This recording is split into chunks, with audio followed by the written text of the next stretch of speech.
Ready? Okay. Okay, good afternoon, everybody. Thank you so much for coming and waiting. It is May 21st, 2024, the last school board meeting of the school year. So congratulations to all the teachers, staff, and kids that made it through the school year. Give them a round of applause. I know we have 2 days left, but we won't see everybody until later this summer. So I wanted to acknowledge that. I also wanted to acknowledge the fact that we've got a few things going on this summer with summer school, AP boot camp. So if your student is signed up or you're working this summer, thank you so much. And also like to make an announcement that TUSD Food Services will be providing free breakfast and lunch for kids 18 and under at all elementary, middle school, and high schools during the month of June. So that's, thank you to TUSD, to Food Services for that. That's gonna, really helps families during the summer. And with that, I will mention that it is National Talk Like a Yoda Day, which is what my daughter told me, but I'm not gonna talk like Yoda. But I'm just throwing that out there for her, so. Talk like Yoda. Thank you, Mrs. Tosh. Okay, Mrs. Hernandez, can I do a roll call? Can you do a roll call vote, please? Mr. Romero? Here. Dr. Ravi? Here. Ms. Shaw? Here. Ms. Ekstrom? Here. Ms. Luna Rose? Here. Okay, all 5 of us are here. All right, we are on to land acknowledgement statement, and this evening we actually, unfortunately, do not have a student, so Mr. Romero will read the statement as soon as it's put up by Mr. Armstrong. On behalf of the governing board of the Tucson Unified School District Number 1, I, Val Romero, acknowledge that the school buildings and facilities of the Tucson Unified School District reside on the ancestral homelands of the Tohono O'odham Nation and the federally recognized tribal lands of the Pasquayaqui tribe. Thank you. Okay, we are on to Pledge of Allegiance. Is Jordan here? There he is, okay. Jordan, before he gives our Pledge of Allegiance, I'm going to read a little bit about him. He is a 4th grader, soon to be going to 5th grade, at Marshall Elementary. He is the 4th grade representative for Student Council and helps lead the school announcements every day. His favorite subject is math because he says there's always more to learn. At home, he loves spending time with his family, mother, dad, and brother Devin, who is a 2nd grader at Marshall. He enjoys playing with his brother on the trampoline and playing catch with his dad. His favorite sports are football and basketball. His favorite color is red, and when he grows up, he would like to be a singer, a welder, robotic engineer, and a scientist. And I hope you're able to do all of that. So, Jordan, when you are ready, I believe Kevin will help you with the mic. And please rise.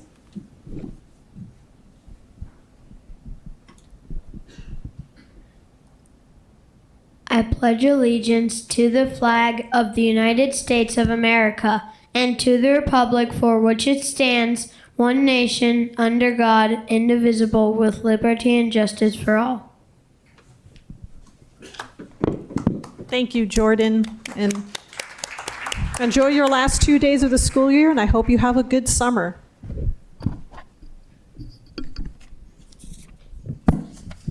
All right. Agenda adjustments, Dr. Trujillo.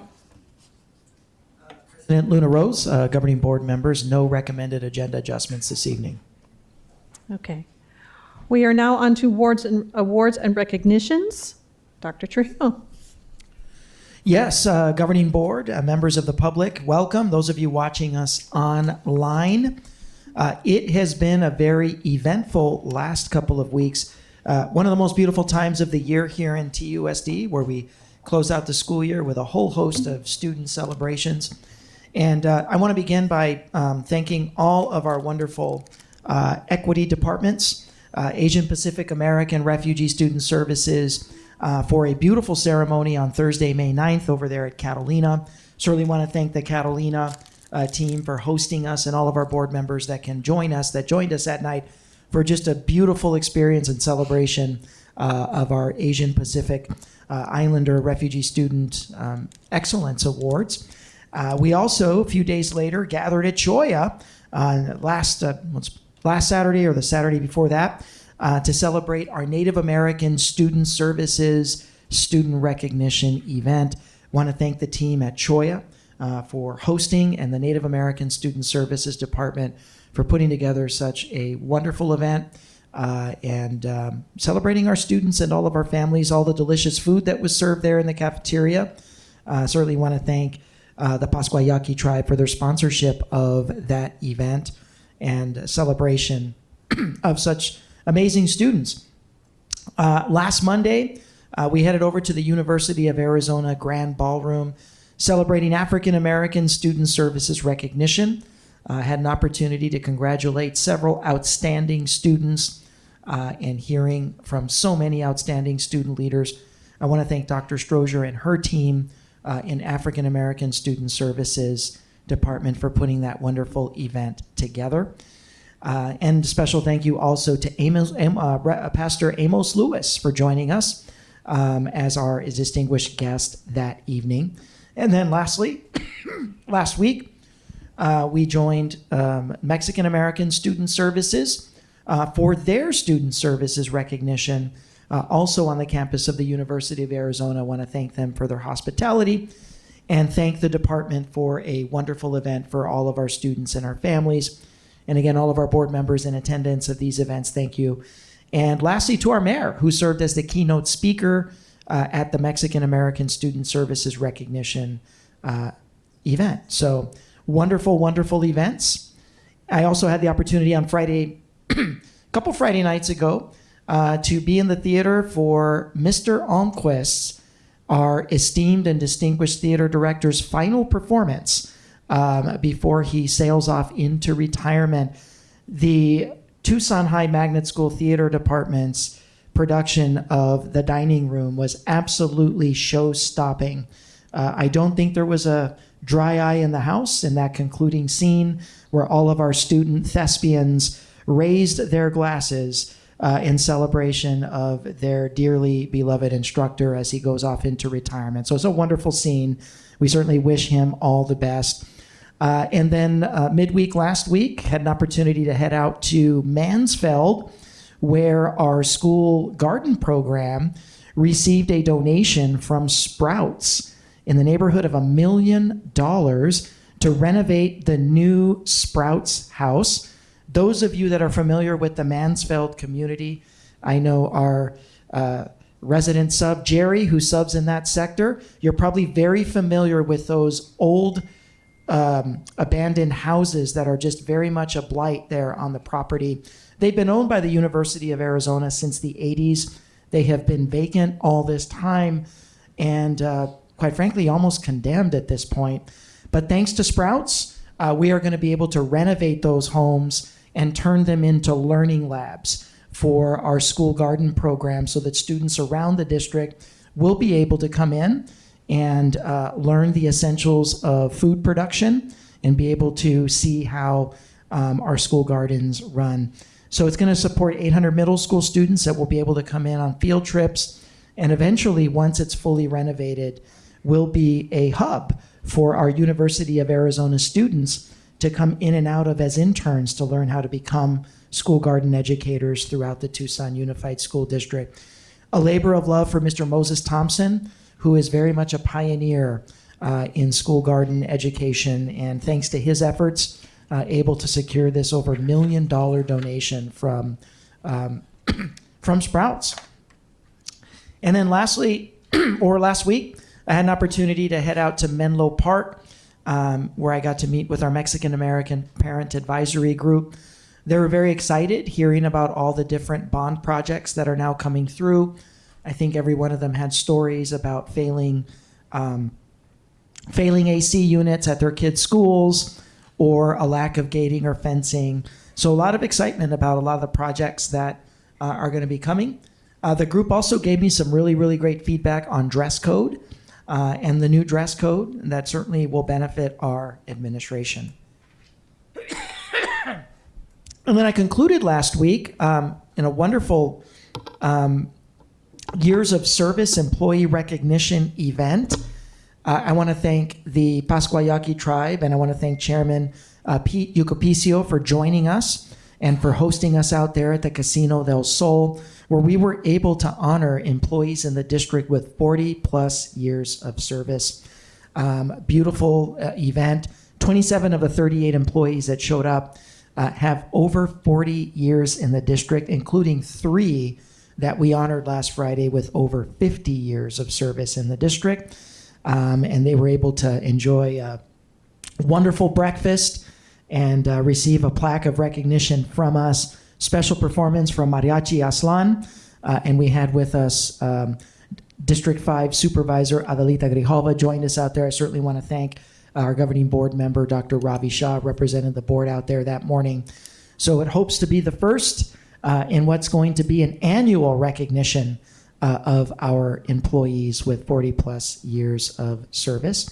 And lastly, as we wrap up another school year, we are a few days in front of the end of the school year, and this is graduation eve. I want to take this opportunity to thank all of our 7,800 employees, every single one of them, teacher, counselor, bus driver, crosswalk guard, food service employee, sub, administrator.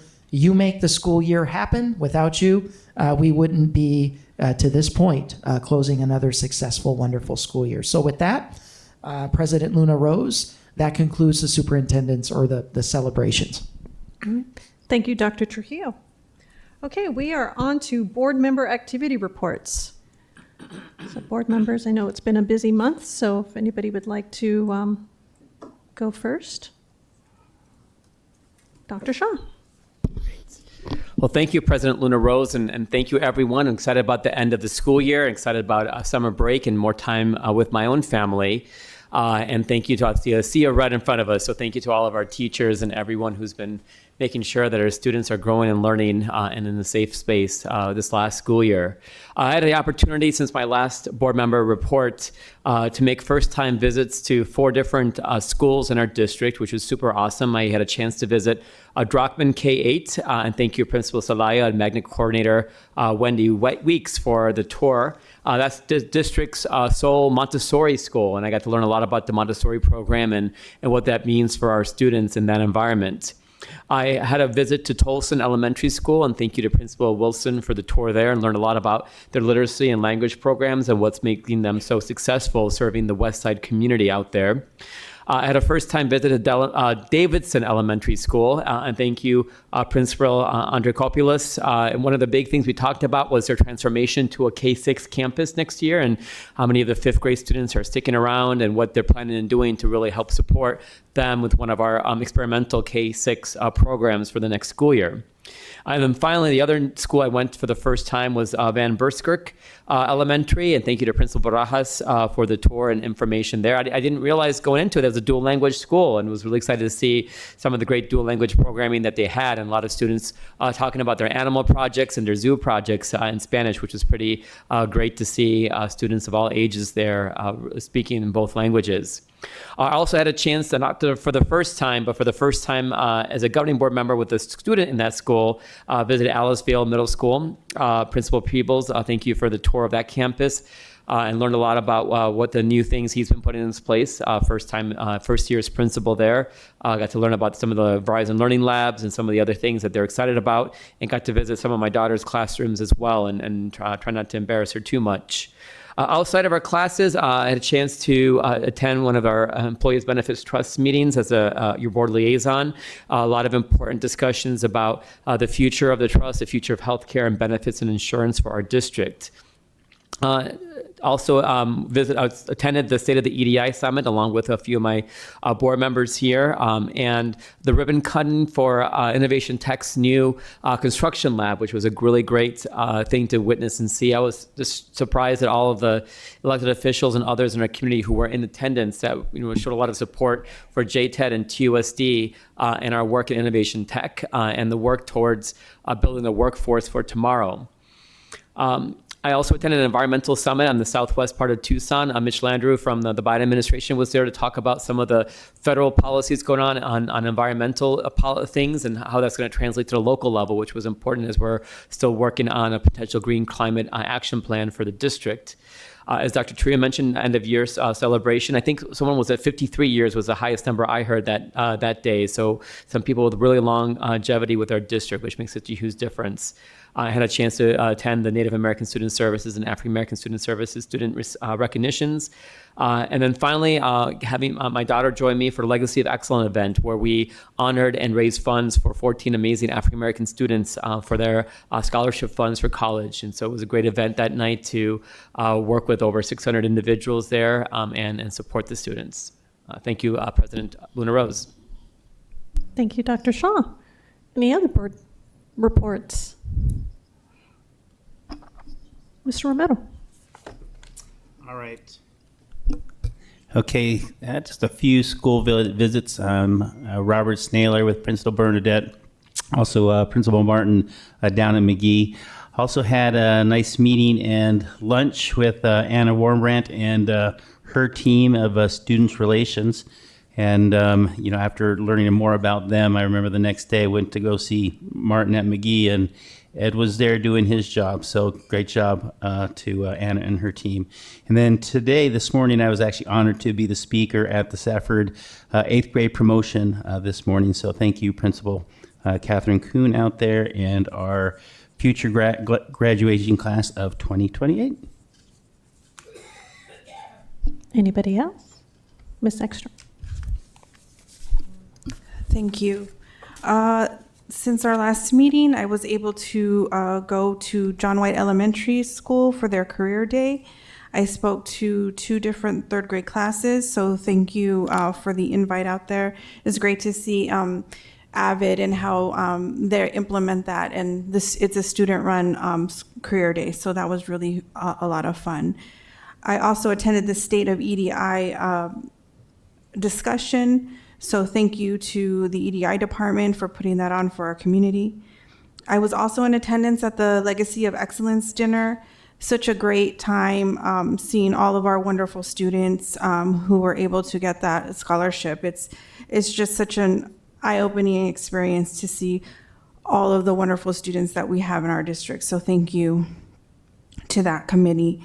And I also attended each of our student services recognition ceremonies. So I was at Asian Pacific American and Refugee Student Services, Native American Student Services, African American Student Services, and Mexican American Student Service recognition ceremonies. So thank you to all 4 of those departments. Putting on those ceremonies is a big deal, and it was just so wonderful to be there to represent the board and to see all of the wonderful students that receive recognition.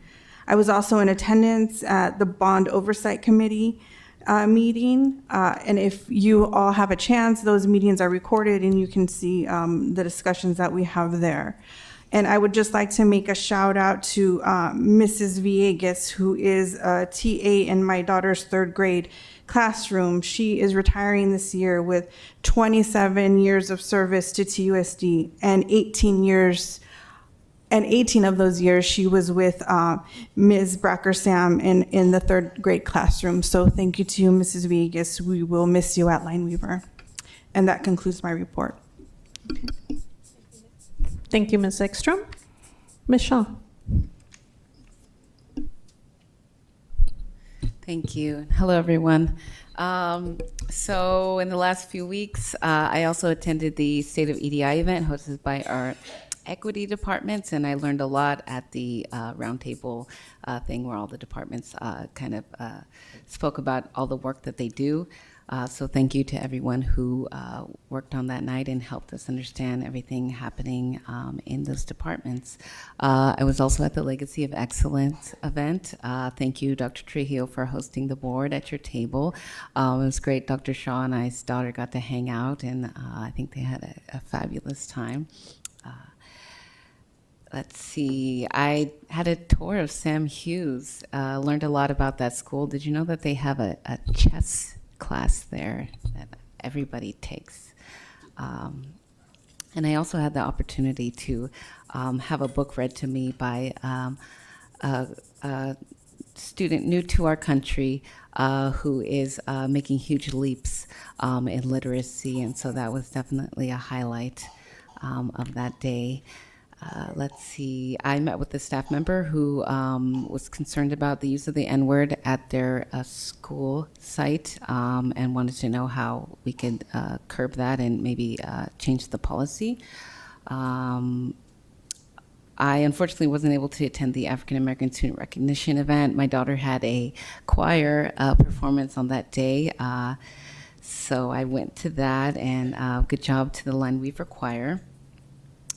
Let's see, I met with a staff member who was interested in filing a grievance claim and wanted to know more about that process.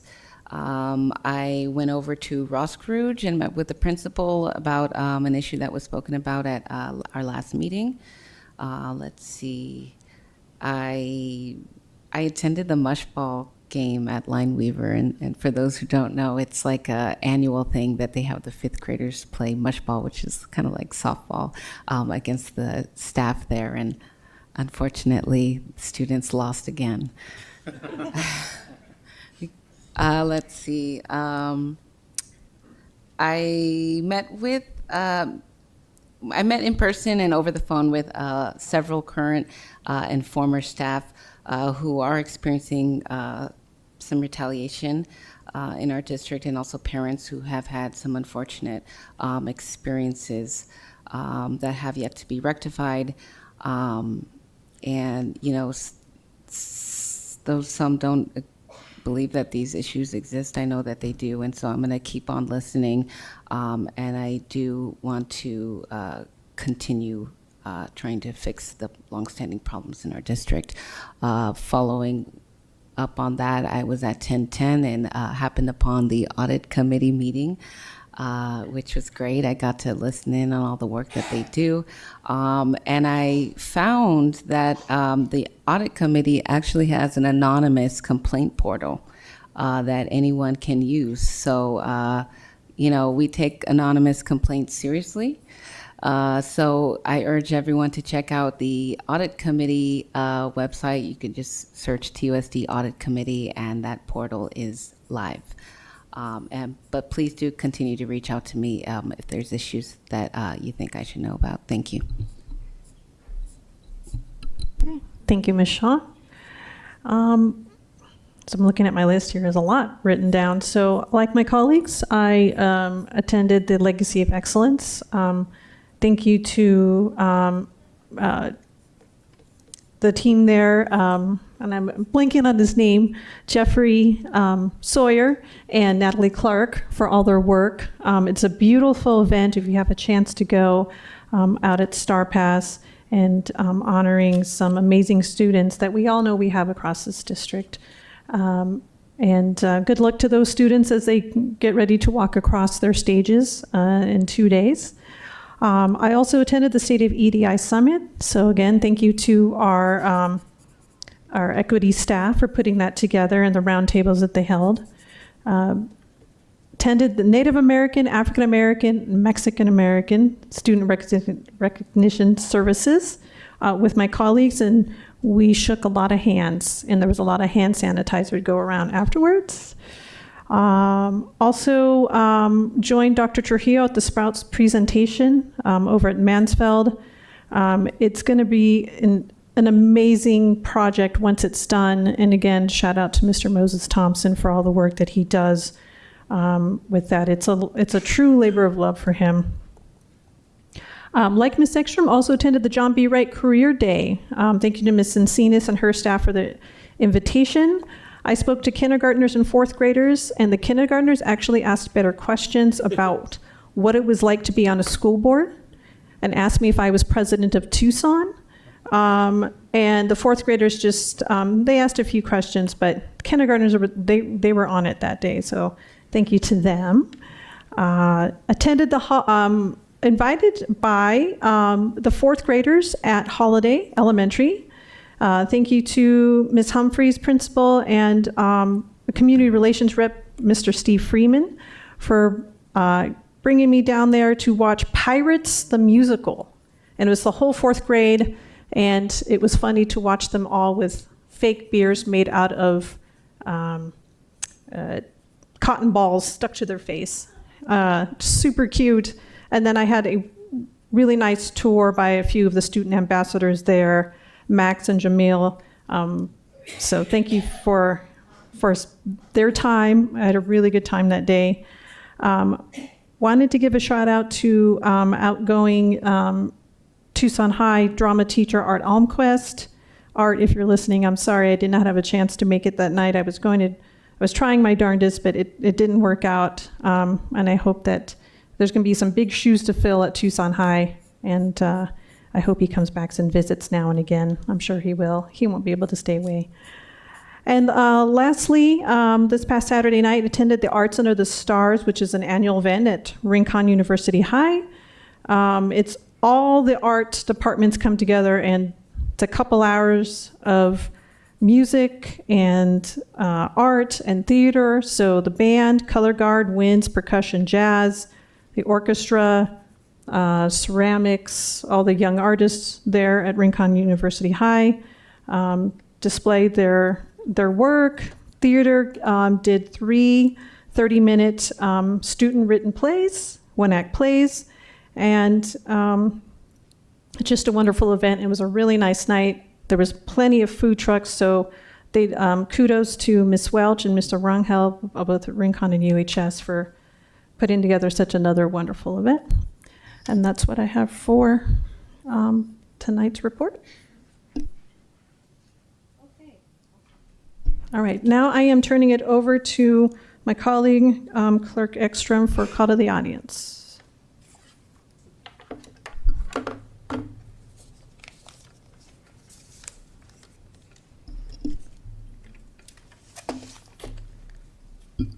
Public participation at board meetings.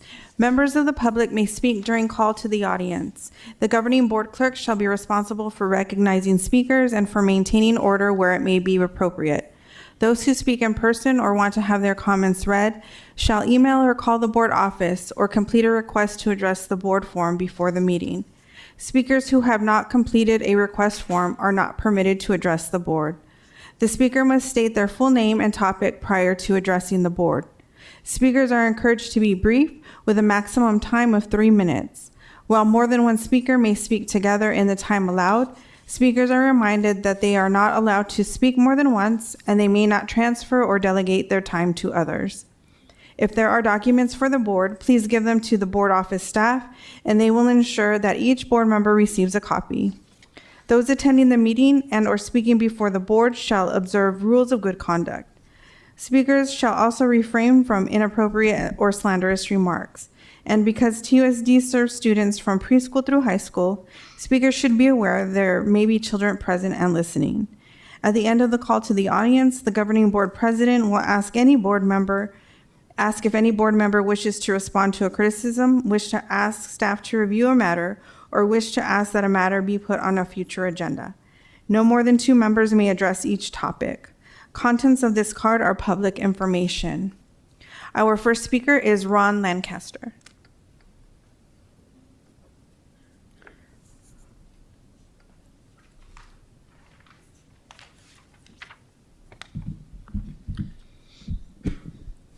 Are you on? Yep. As you can see, I'm a substitute teacher, and a proud one also. I'm quite delighted with the people employed by TUSD. The sub-office is always helpful, and the teachers are friendly, and the whole rest of the support staff gets straight A's. But the reason I'm here tonight is to heap praise on Dolores Guevara, right there, sitting right there. She is the reason I am here, and the reason many of us are here. She is a hero, a real unsung hero. So I'm going to do a little singing tonight. Dolores has worked for years forging your substitute teachers into a unit so we can receive more benefits and recognition from the school board and TEA, whose membership as a bargaining unit we seek tonight. It has been a hard, tireless effort for her, but she has persisted. Someone said it was like herding cats. No, I think it's like herding mice. 89 schools, 41,000 students. It's a lot of subs coming and going. It was and is a mighty job. Dolores fought for us through a number of courts to have TUSD return our rightly earned sick leave. She won against incredible odds. That is no small thing. She has a master's degree in curriculum and spent 9 years as a reporter on educational policy. Dolores is qualified in experience and solid in dedication and tenacity to be representing us tonight. I am here honoring her to say thank you, Dolores, for your efforts. You sure have earned it. Next, everybody knows how important substitute teachers are. And yet we have been neglected when it comes time to honor that value with membership in the TEA bargaining unit. It is not only about money and that sort of thing, it's about being valued and having a feeling that someone has your back when it is most needed. Many of us are retired from other professions and can bring much of those skills and maturity to the classroom. It is not just a job, but a continuation of a life's journey. What a way to go through life, giving and sharing. Thank you. Thank you. Next is Dolores de Vera.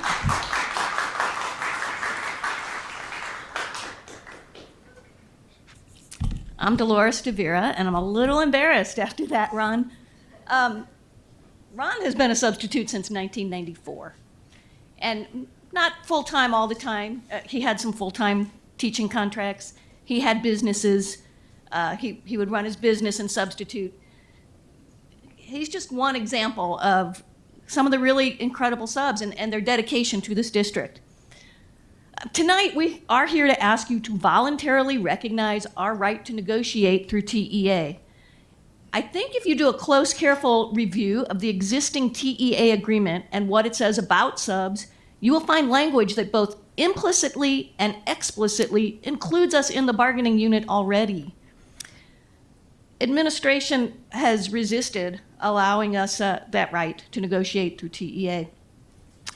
But the first thing you need to know if you read that contract is that if something in that contract contradicts the governing board policy or common district practice, it's what is in that TEA agreement that matters. Look at page 8, 2.5, control. The second thing, on page 5 and 6, it states who is a member of the TEA bargaining unit. It lists about 40 titles, but it says any or all part-time and full-time employees with certification, and it includes, but it is not limited to that list of 40 specific titles. Among those titles is teacher. It does not break down every type of teacher like fourth grade teacher and social studies teacher.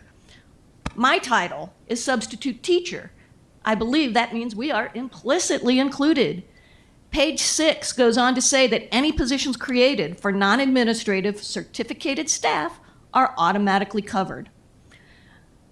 Note that TEA leaders and district administrators could have opted to specifically exclude substitute teachers as they explicitly excluded administrative staff. They opted not to do so. To me, the most telling clause in the TEA agreement is on page 43. It says, and I'm paraphrasing, that if a long-term sub is qualified for the vacancy position they're filling, after 20 days, they have the right to be employed in that position with retroactive salary and benefits. Think about that. To me, that clause is clear, convincing, explicit, on its face proof that TEA has already been allowed to bargain for the pay and benefits on behalf of substitute teachers. Since this governing board and past boards have already authorized TEA to represent us, I don't understand why you're stopping us or have been stopping us from negotiating other aspects of our working conditions through TEA. We want what most employees in this district have, the right to collectively bargain. We want to never worry again that our pay is going to get slashed. Thank you. Your time has expired. Thank you. Next is Faraz Azizi.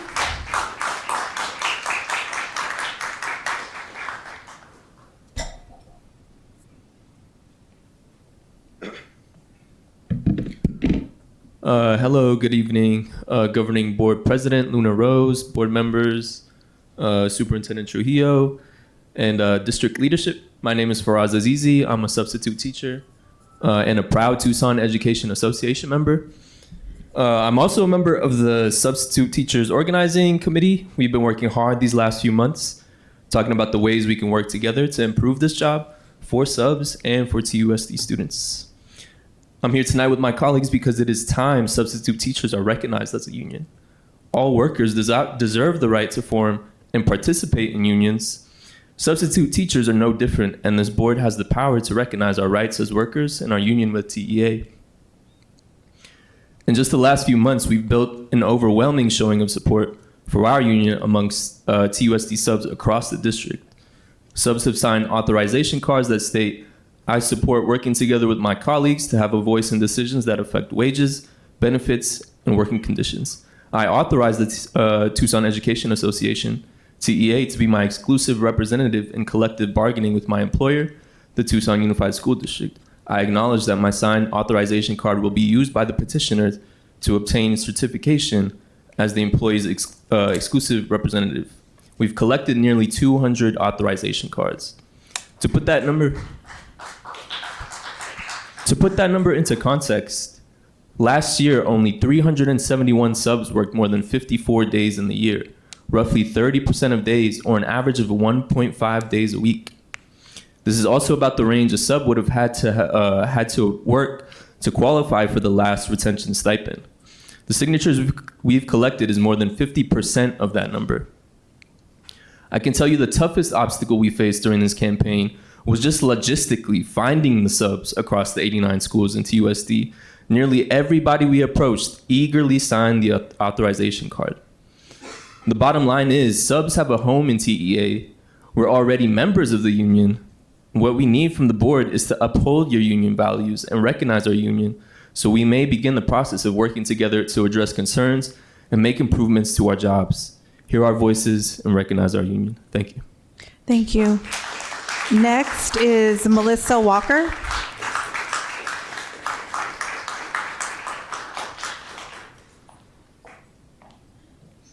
Good evening. My name is Melissa Walker, and I'm speaking about CSP salary. I am currently the curriculum service provider at Palo Verde High Magnet School, and I would like to bring attention to the inequity in CSP pay. CSPs consistently support teacher and student learning on campus. The district instructional infrastructure is based on 4 pillars: the district, the teachers, site admin, and CSP.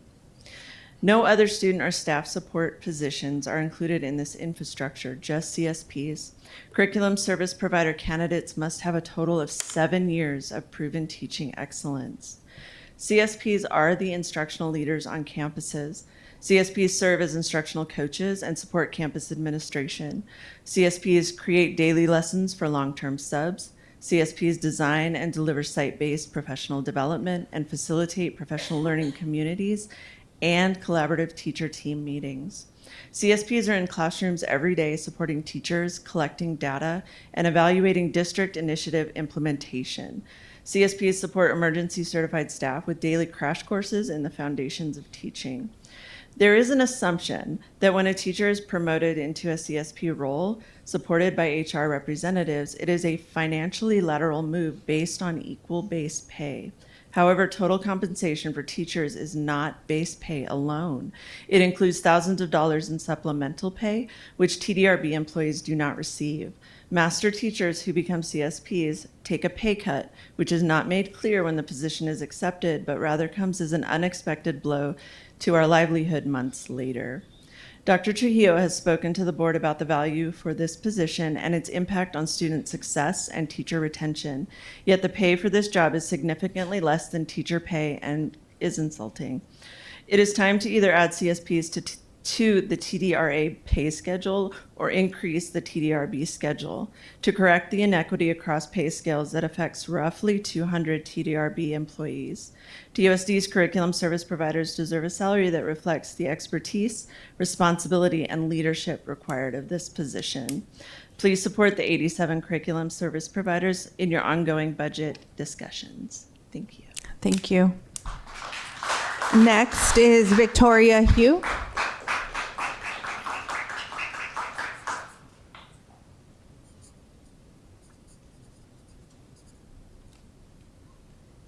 Hello, I'm Victoria Hugh, and I'm talking about the subject of public safety.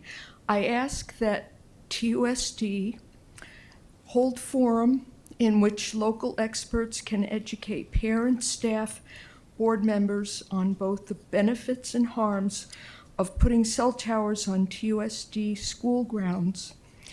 It was shown in court that the FCC has not incorporated research science on the non-cancer biological effects of wireless radiation on children and adults.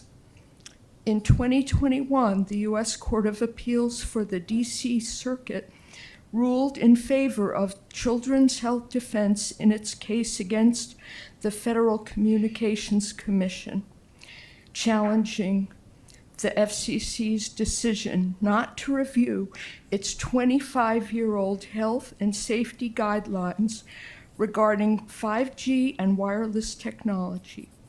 The court's decision states that the FCC failed to provide a reasoned explanation for its determination that its current guidelines adequately protect against harmful effects of exposure to radio frequency radiation and failed to review the extensive evidence that was filed with the FCC. Thank you. Thank you. Next is Dan Ireland.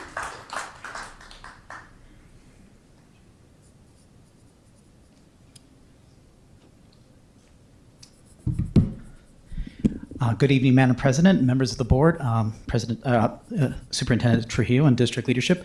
My name is Dan Ireland. I am the current TA Vice President and also a teacher at Palo Verde High School. I wanted to share with you that TA put together a survey of all bargaining unit members.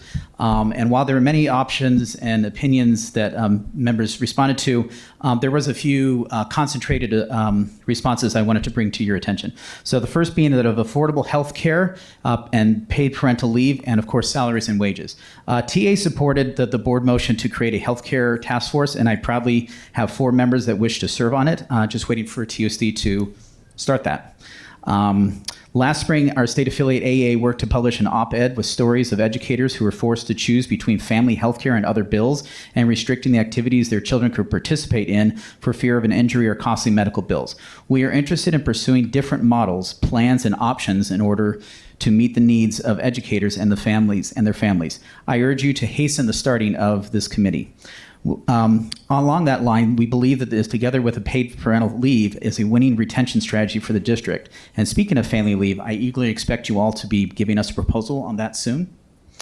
Finally, as to the salaries and wages, we all know that they could be higher and should be. As you all have heard earlier, CSPs and others in TDRB deserve to be moved back to TDRA. All of our certified salaries are still below state averages, and when combined with the high cost of healthcare, it makes staying in education a tough proposition, especially for our ESPs. Educators need a thriving wage and to know that they are supported and can support their families to make a career in education. And one last thing before I go, I want to make sure I echo the call of our substitute teacher union brothers and sisters. Hear their voices, recognize them as members of TEA. Thank you for your time, and Ms. Romero, I'll see you on Thursday at Palo Verde.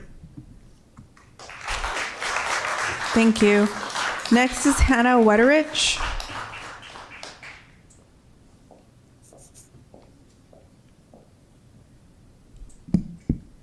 Hello, my name is Hannah Wettrick, and I also wanted to discuss the proposed 5G tower that's supposed to go up at Collier, or potentially to go up at Collier School.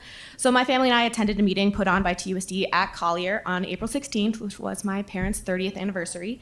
We went to the meeting because we heard that TUSD was considering putting up a 5G tower at Collier. We were very alarmed by this because of the many health issues that are associated with these towers. This would affect students, teachers, staff, and any community members that either attend or live near the school.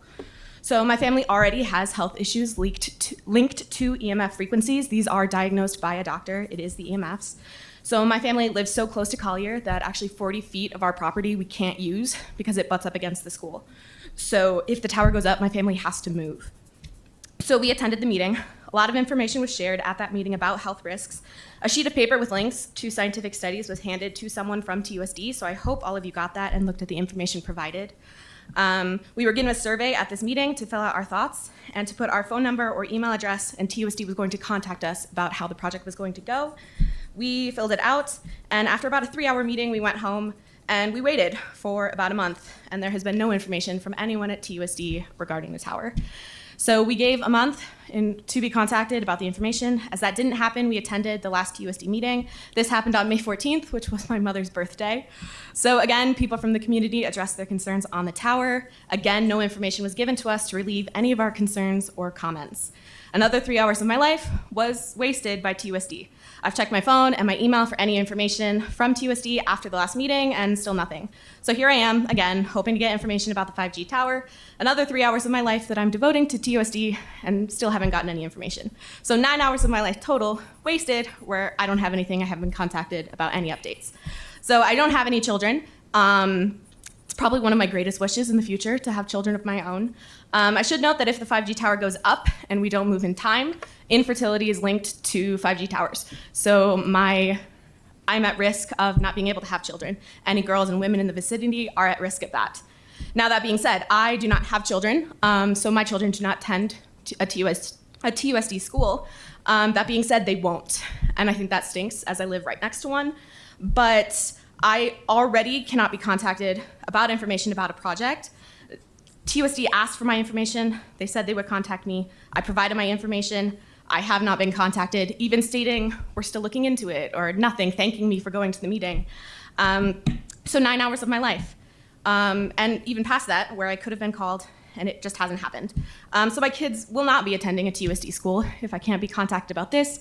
How am I supposed to be expected to trust that I'll be contacted about other things? Thank you so much for your time. I hope you have a great night. Next is Nate Rady. Ms. Ekstrom? Yes. We have 1 minute left in the 20-minute. Okay, I'll move to extend call to the audience for the speakers that are here and to have those that are to be read, which are 5, sent to us via email. Second. Okay. Moved by Ms. Ekstrom to extend for all the speakers, letters to go to the board. Second by Ms. Shaw. All those in favor say aye. Sorry, I thought the motion was to have you read all the comments, not No. to have them emailed. Have them be emailed. There's, Oh, I'll rescind my second. yeah, there's 5.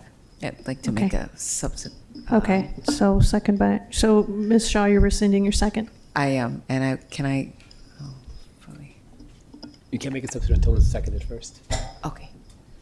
Yes, I have Dr. a Shaw. question. Are any of the comments to be read relevant to any items on our agenda tonight?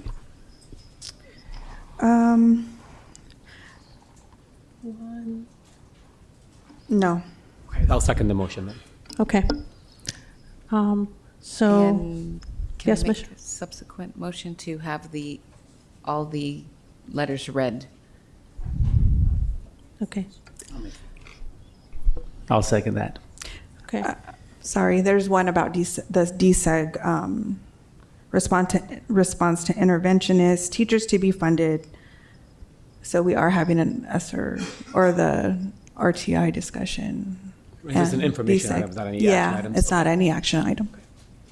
Okay. So we've got a motion for the letters to be read. So, Ms. Hernandez, can I get a roll call vote on that? So just to clarify, we're voting on the substitute Yes, we're motion. voting on the substitute motion. Mr. Romero? Yes. Dr. Ravi? No. Ms. Shaw? Yes. Ms. Ekstrom? No. Ms. Luna Rose? No. Okay. Item fails. So now we vote on the original motion to continue with the current speakers list and the letters to be sent to the board.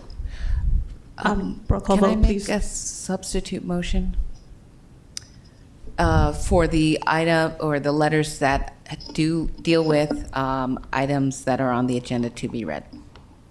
Okay. Can And I we sec- just have one. Yeah, I'll second that then. Okay. So we have another substitute motion, Ms. Shaw asking the letter that's on the agenda to be read. All those in favor say aye. Aye. Aye. Any opposed?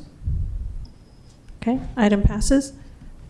Now the original amendment is to have the speakers finish the last couple of speakers we have, and including the substitute motion with the one letter that's on the agenda. Is that correct? Yes. Am I doing that correctly? Your board members are agreeing with you. That's what I heard, is that to have the Okay. remaining speakers speak and to read the letter that is related to an item on the agenda. Okay. So all those in favor say aye. Aye. Aye. Aye. Any opposed? Okay, Ms. Ekstrom, you may continue. Next is Nate Rady. Good evening, Governing Board members, Superintendent Trujillo, and district leadership. My name is Nate Rady, and I'm a TEA member, and I'm a proud fifth grade teacher at Whitmore Elementary School.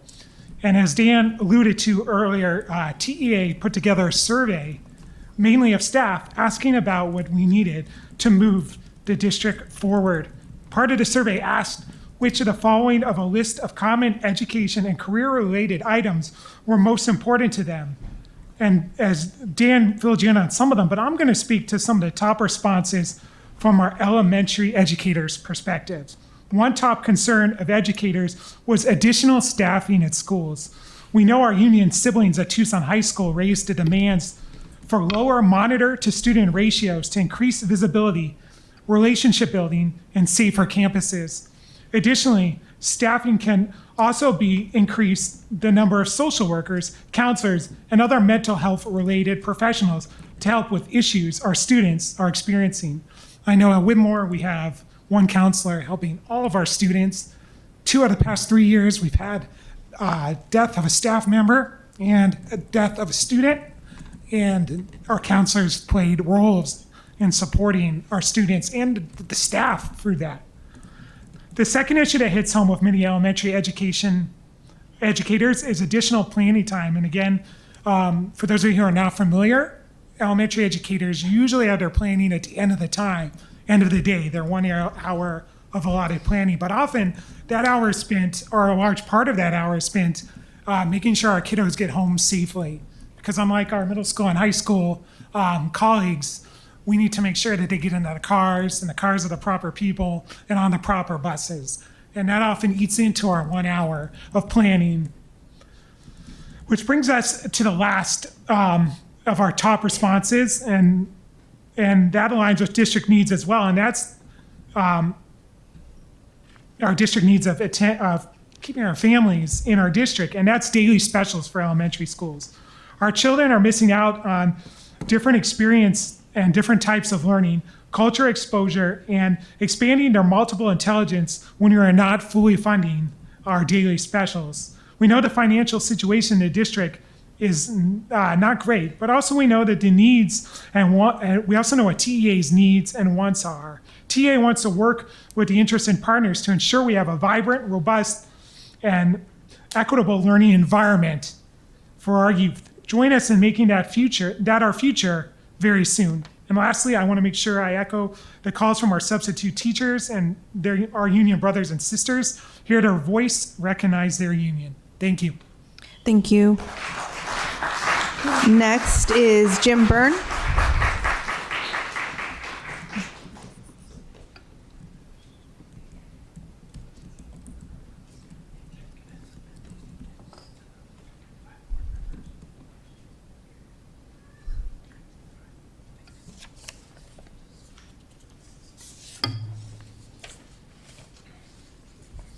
Thank you. Good evening, board members, Superintendent Trujillo, and district leadership. My name is Jim Byrne, taking a break from teaching social studies and ex-ed at Cholla High School to serve as the proud president of Tucson Education Association. Having spent 8 years in the classroom over at Cholla High School, I know how valuable our substitute educators are. Their reliability to be ready at a moment's notice, whether my daughter has a bench fall onto her toe and we need to rush her to the emergency room, or my son gets sick, or I get sick. The role of substitutes to not only have, quote unquote, a warm body in the classroom, but many of them having experience coming out of the classroom themselves, certificates, et cetera. These are high quality, valuable educators that maintain a much needed stability and consistency in our classrooms, whether that's one period, one day, or an entire quarter. So we want to honor and recognize their voices as we move forward. What I'm submitting to you is the list that we have so far, as my union brother Faraz spoke to, in terms of the total number. So I asked that to be shared so you can see the full list. And as they continue to come in, this subcommittee started before I took on the term to be president. But it was one of the very first things I did in June of last year, was get together with many of the folks that you see in the room here tonight, meeting many new faces. These folks are salt of the earth type of folks, and they do often the nitty gritty things. I think we can guess what the experience of a substitute educator in some of our classrooms could be from time to time. Very intensified and exacerbated student behaviors and lack of support that's there. What's also missing in terms of lack of support is a lack of due process, because they're not recognized by a union and they don't have a bargaining agreement. They can and have been dismissed almost at will without a proper investigation that is outlined in our consensus agreement for certified and our white collar and food service folks. I stand here with a stack of substitute voices, every one of them a chorus and a roar that echoes what Faraz said in terms of what it says at the top, honoring that this document, whether it's from George, Lourdes, Tanya, Maria, Jasmine, Stephanie, all of those people are saying that it is time for substitutes to join TEA. It is time for the district to recognize TEA as their bargaining agent. It's time to then begin the process of looking to an agreement, coming to the bargaining table. The work that this committee did in just a few short months, mixing in the stress of testing and spring break, is nothing but heroic and historic. They are leading the way, and this is to strengthen our district, that these folks have a seat at the bargaining table. Hear their voice, recognize their union. Thank you. Your time has expired. Next is Peter Norquist.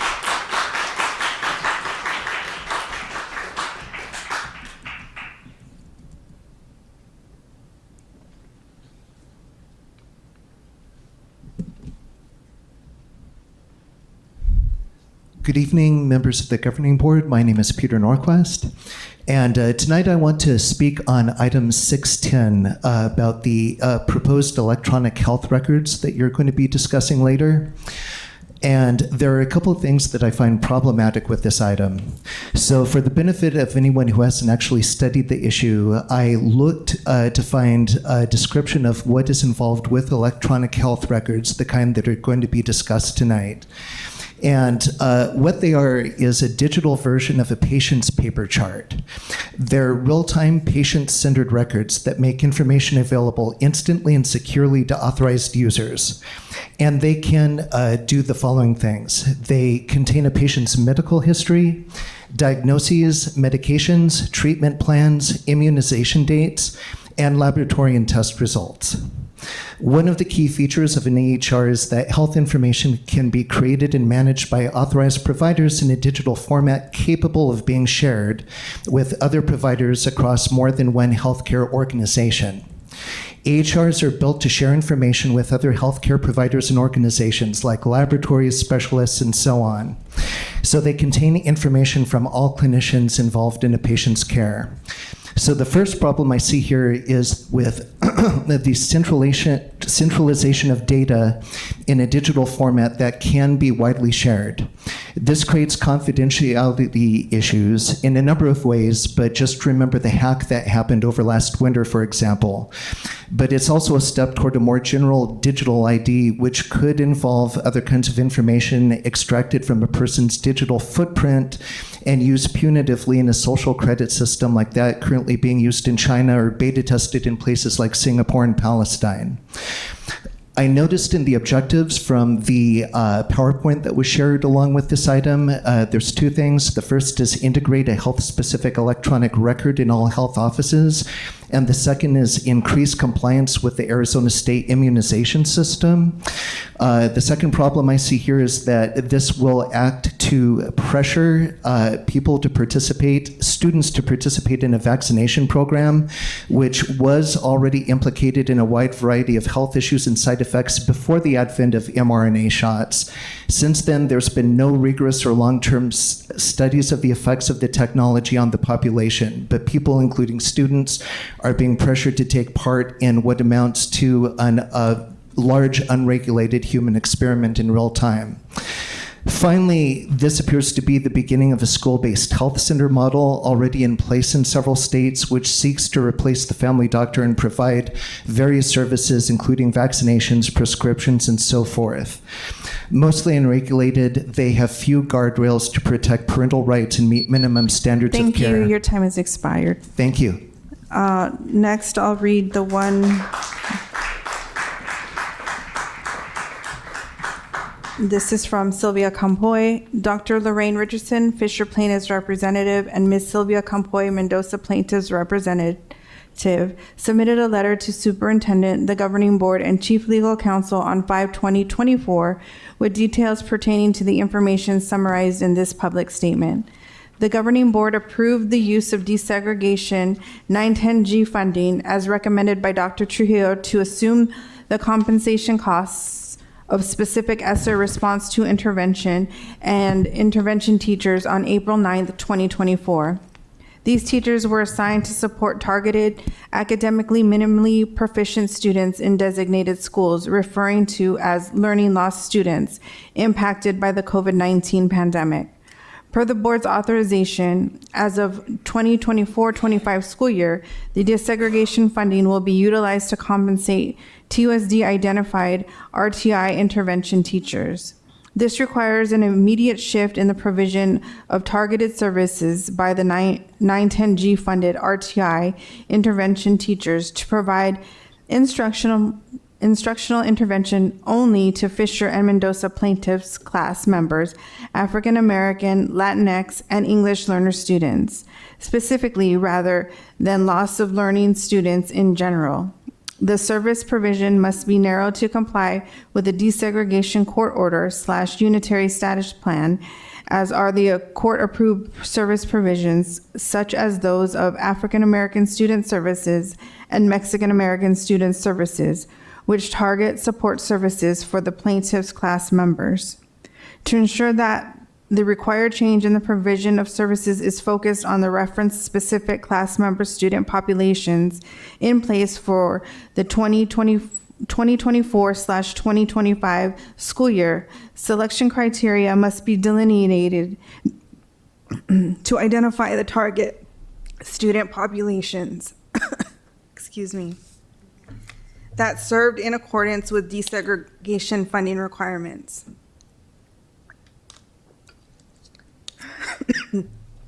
The new provisions should be well monitored.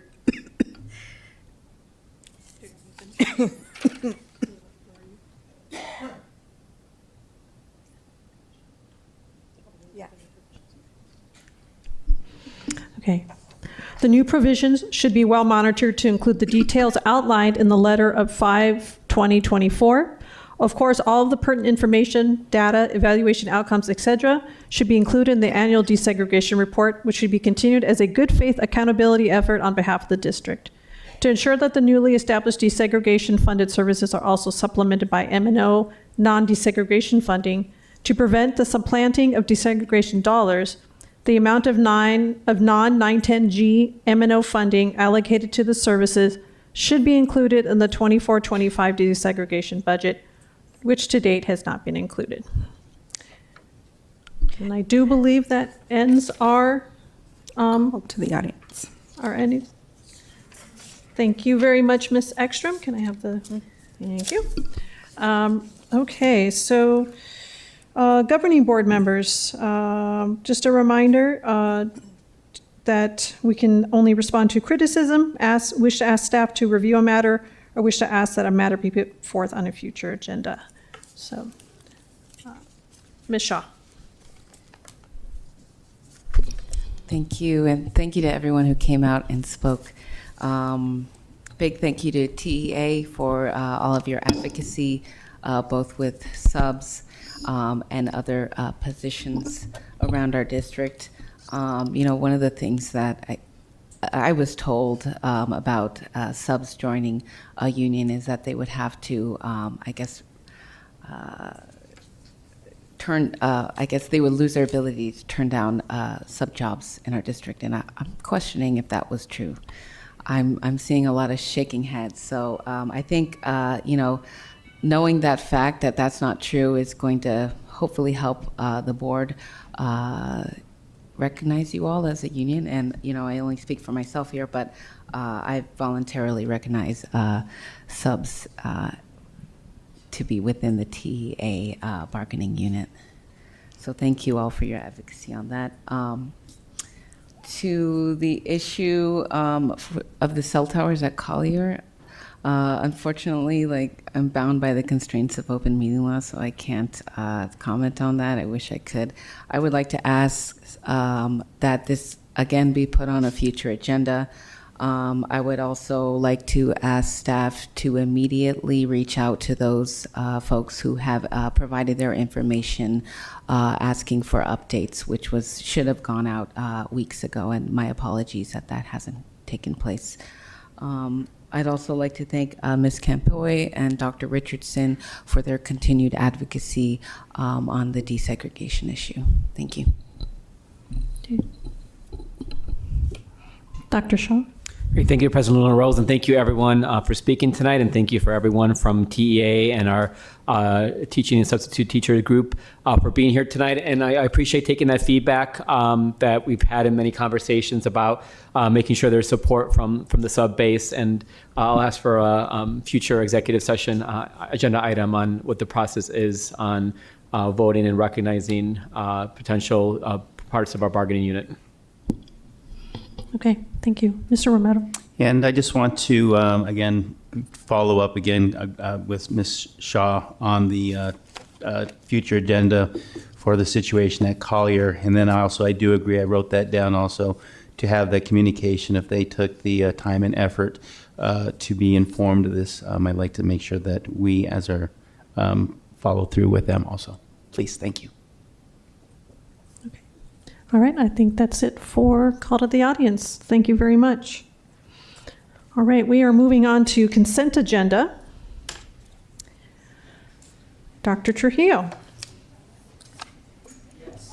President Luna Rose, members of the governing board, we would like to pull item 6.16 from consent.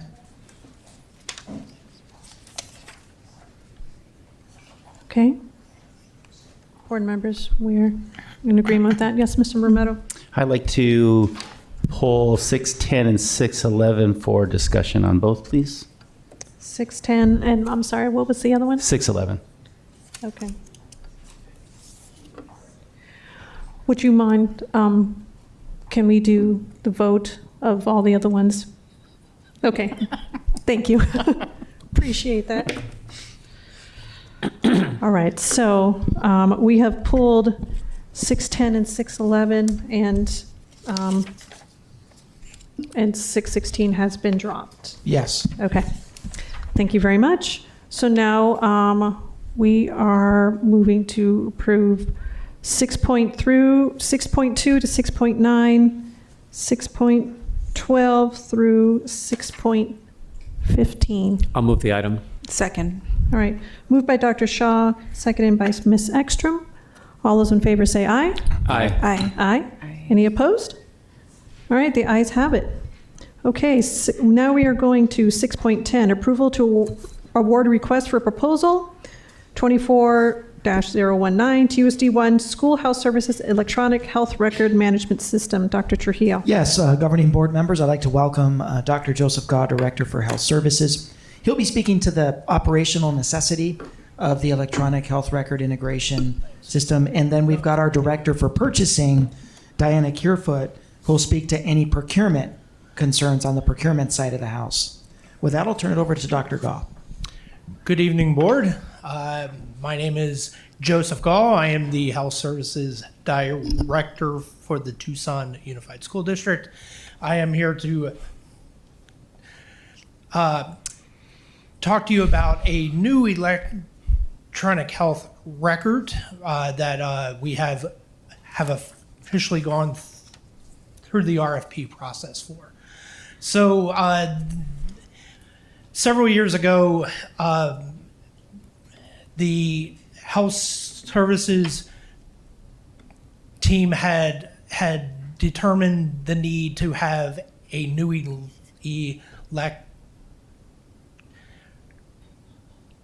and of course, you get the day that my stuttering is really bad. I'm so sorry. You're fine, Dr. Gaw. Tried other ways, but today was just really interesting. So please bear with me. But several years ago, the Health Services team had determined the need to have a new health record that can track health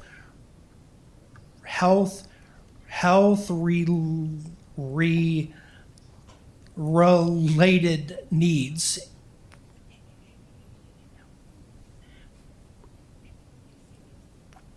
that is within our district. Right now, we have modified Synergy to accommodate, but it is not built to track health conditions. So you'll find that there are gaps in data transfer. You'll find that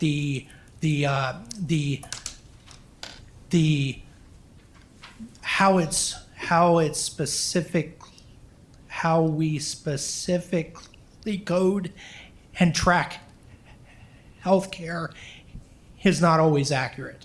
So what we needed was a system that can take data from Synergy and import data as well, so that the educational side, which is what Synergy is made for, will feed the healthcare side, and the healthcare side may possibly feed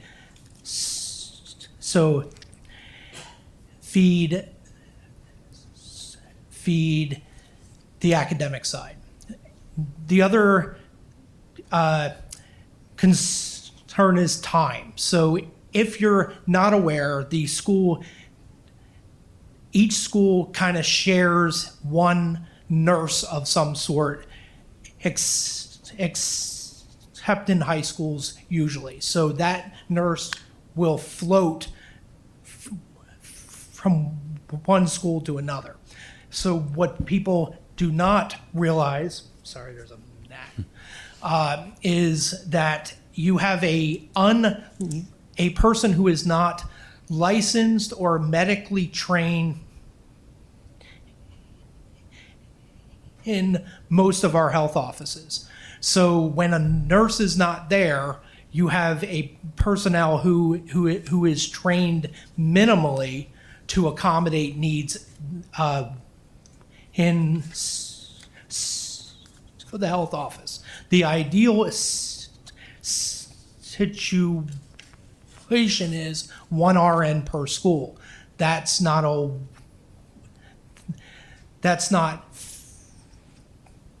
currently.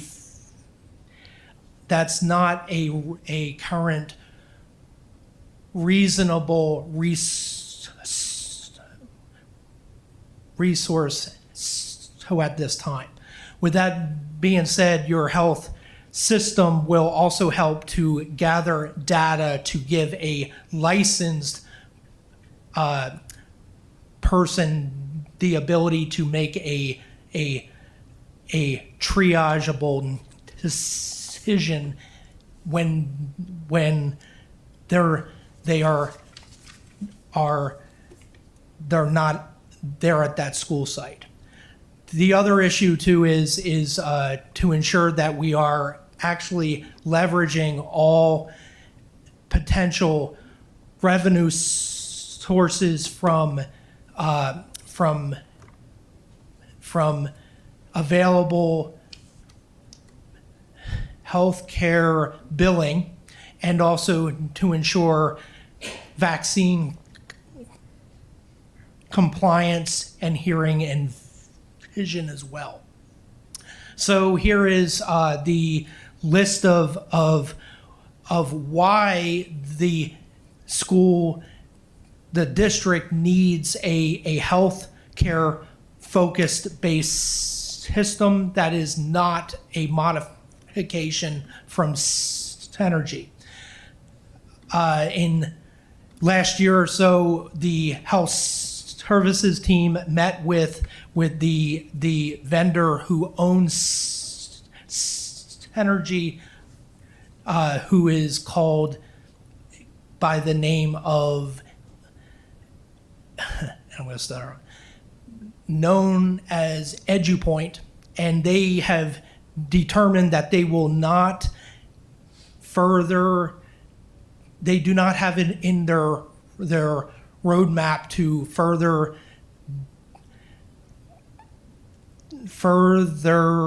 develop Synergy to include healthcare, and we have exceeded our current the current capabilities to modify Synergy has a healthcare system any further. So we also need data, and we need data that is accurate. For example, based on what our current systems show, 40% of what happens in a health office is actually documented because of our systems in place right now. With that data, we're seeing we're providing nearly 200,000 hours of care per year. So that's a lot of data, right? We also need to, you have to understand that if we are going to do this, it has to be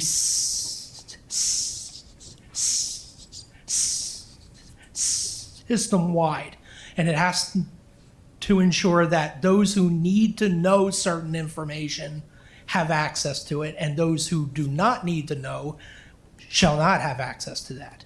And so the current vendor that we are proposing to approve tonight will have us the ability to provide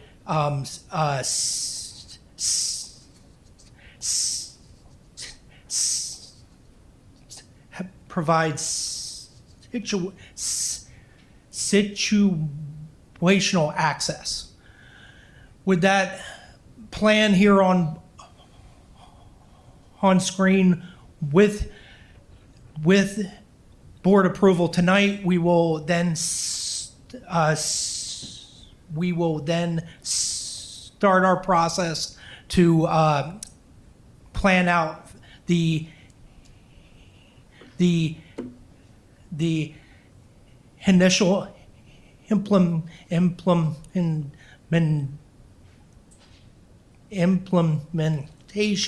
in fall.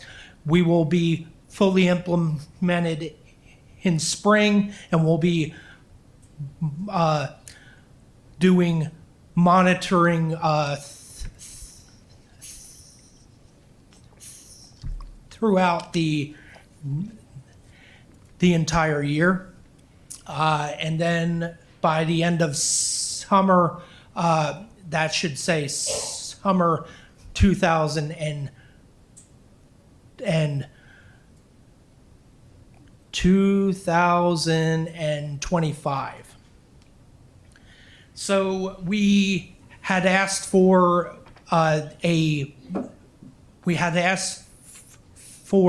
and had been and have received approval for about 290,000 startup. We came in 17,000 in savings. The funding sources from current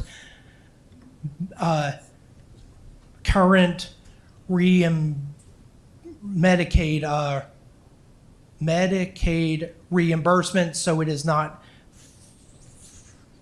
from the district's general fund. With that being said, I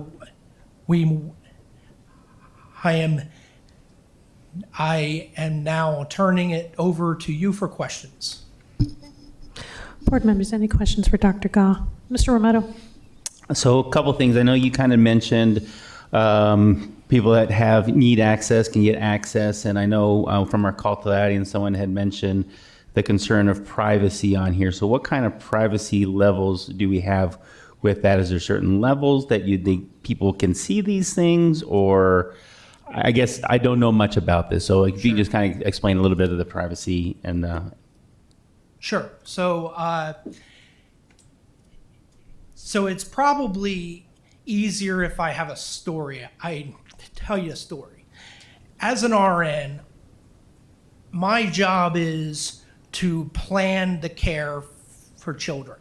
So I have documents that are outside of a school system. It's called protected under the rules of HIPAA, right?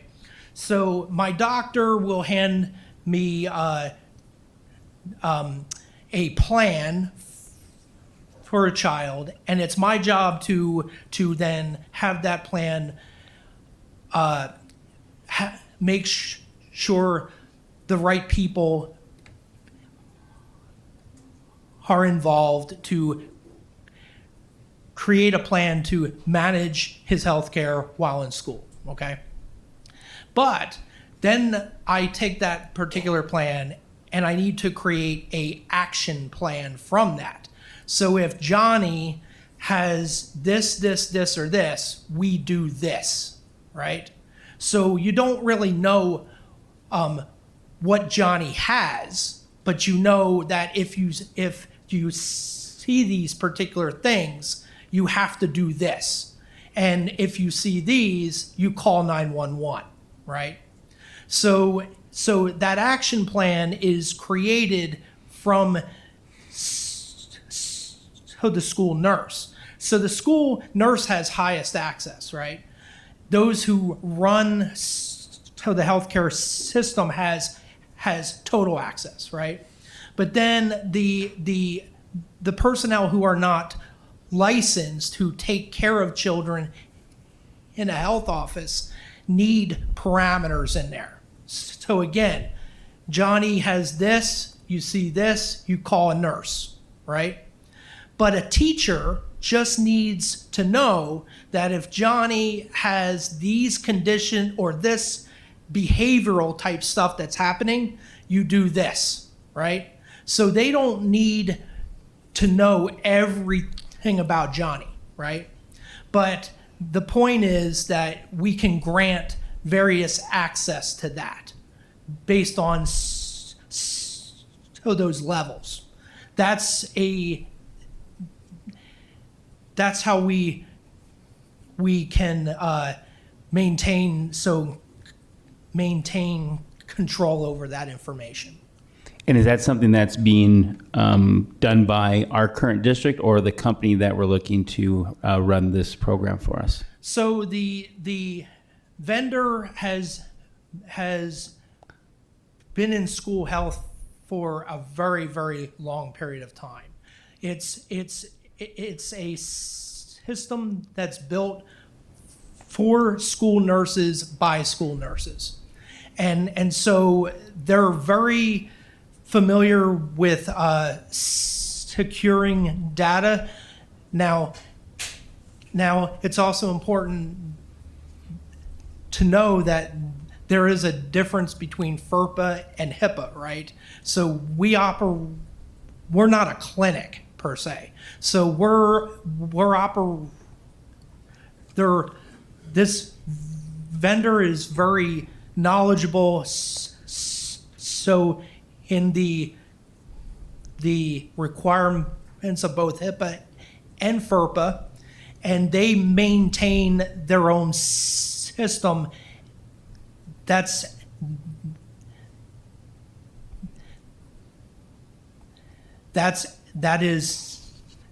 is external to TUSD. Now we do have the control here within the school district, and this particular vendor is used in, I think they're in over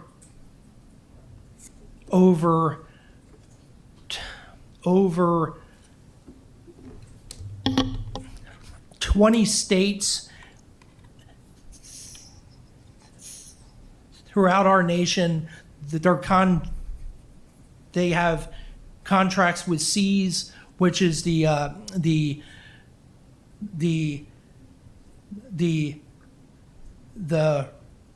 reimbursement process, and also the Arizona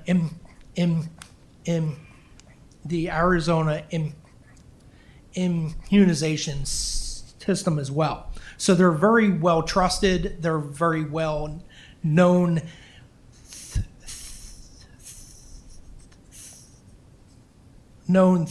throughout our school health industry. And is there any other district within Pima County that's also utilizing this company's system that you know of? In Pima County, no. Okay. And then I had another question, but I think Ricky just... Oh, I'm sorry. Go ahead. Okay. No. I'll wait because Mike actually questions for Ricky. Go ahead. Okay.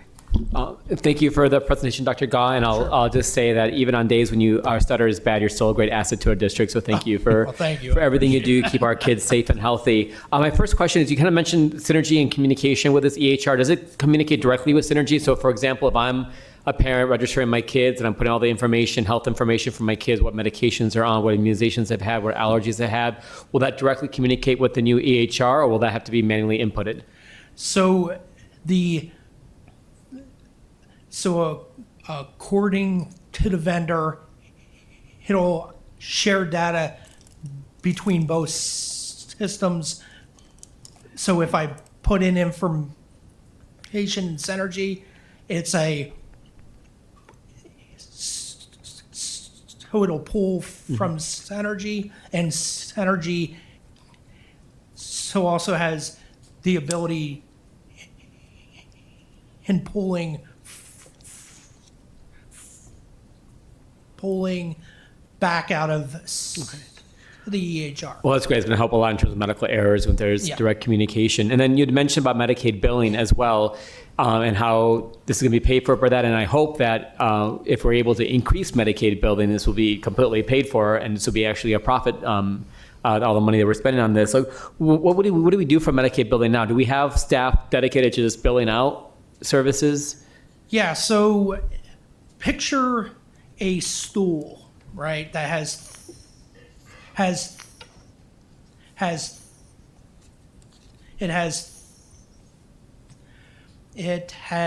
3 legs. There's the exceptional ed side, 504, the IO, and the individual planning as well. So they have a a system here and staff who handle that now. The other two stool legs, we don't even access right now.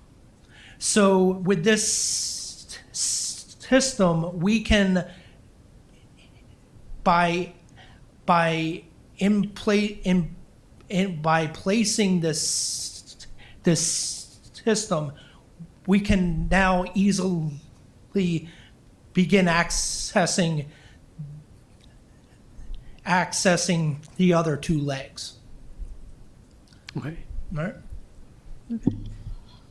Mr. Romero, I believe you had. Yeah, I was just kind of curious because it mentions coming from the Medicaid fund, and I guess you brought that up. I'm not very familiar with what the Medicaid fund was, so that was Sure. kind of what my question was. We're already billing out some services, and so the Yeah. revenue we're generating from Medicaid.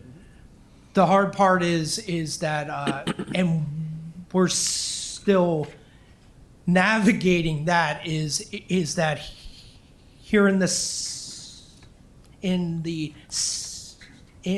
state of Arizona, when you reimburse, it goes back into the general pool for a school district. So the school district then will choose how that's spent out. So now that the RNs are all being paid for on the Medicaid funding source now, we are one of the only few providers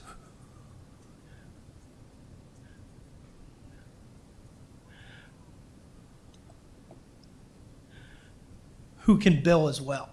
So the more RNs in the system, the more possible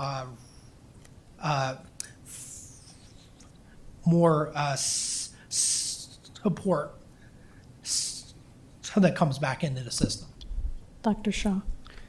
Again, thank you for this. And, I had the pleasure and the honor of sharing an office space with high school nurses for about 4 years when I was the provider and medical director for a high school-based health center back in Cicero, Illinois, outside of Chicago, and got to see the work firsthand that they were doing for this over 2,000-person high school in that area. And they were managing complicated diabetes with insulin. They're managing folks with asthma exacerbations, managing so many different illnesses and medications and other things that support the students. And so they do some amazing work. And to all the nurses out there listening, thank you for all the care you're providing for our kids. And I'm glad that you'll have this tool, if we approve this tonight, to really help supplement the skills and knowledge that you bring to your position. I'll happily move this item. I'll second. Okay. All right, so item moved by Dr. Shaw, seconded by Ms. Ekstrom. All those in favor say aye. Aye. Aye. Any opposed? I'm just going to abstain. I didn't study this enough to get as much information as I needed. I'm going to abstain from this vote, please. Okay, so item passes 4-0 with abstaining from Mr. Romero. Thank you, Dr. Gah. Okay, thank you very much. Have a good evening. Okay, we are on to 611, approval to award request for proposal, RFP 24-040, travel agency services as needed. Dr. Trujillo. Board members, I'd like to welcome our Director for Procurement to speak to this item.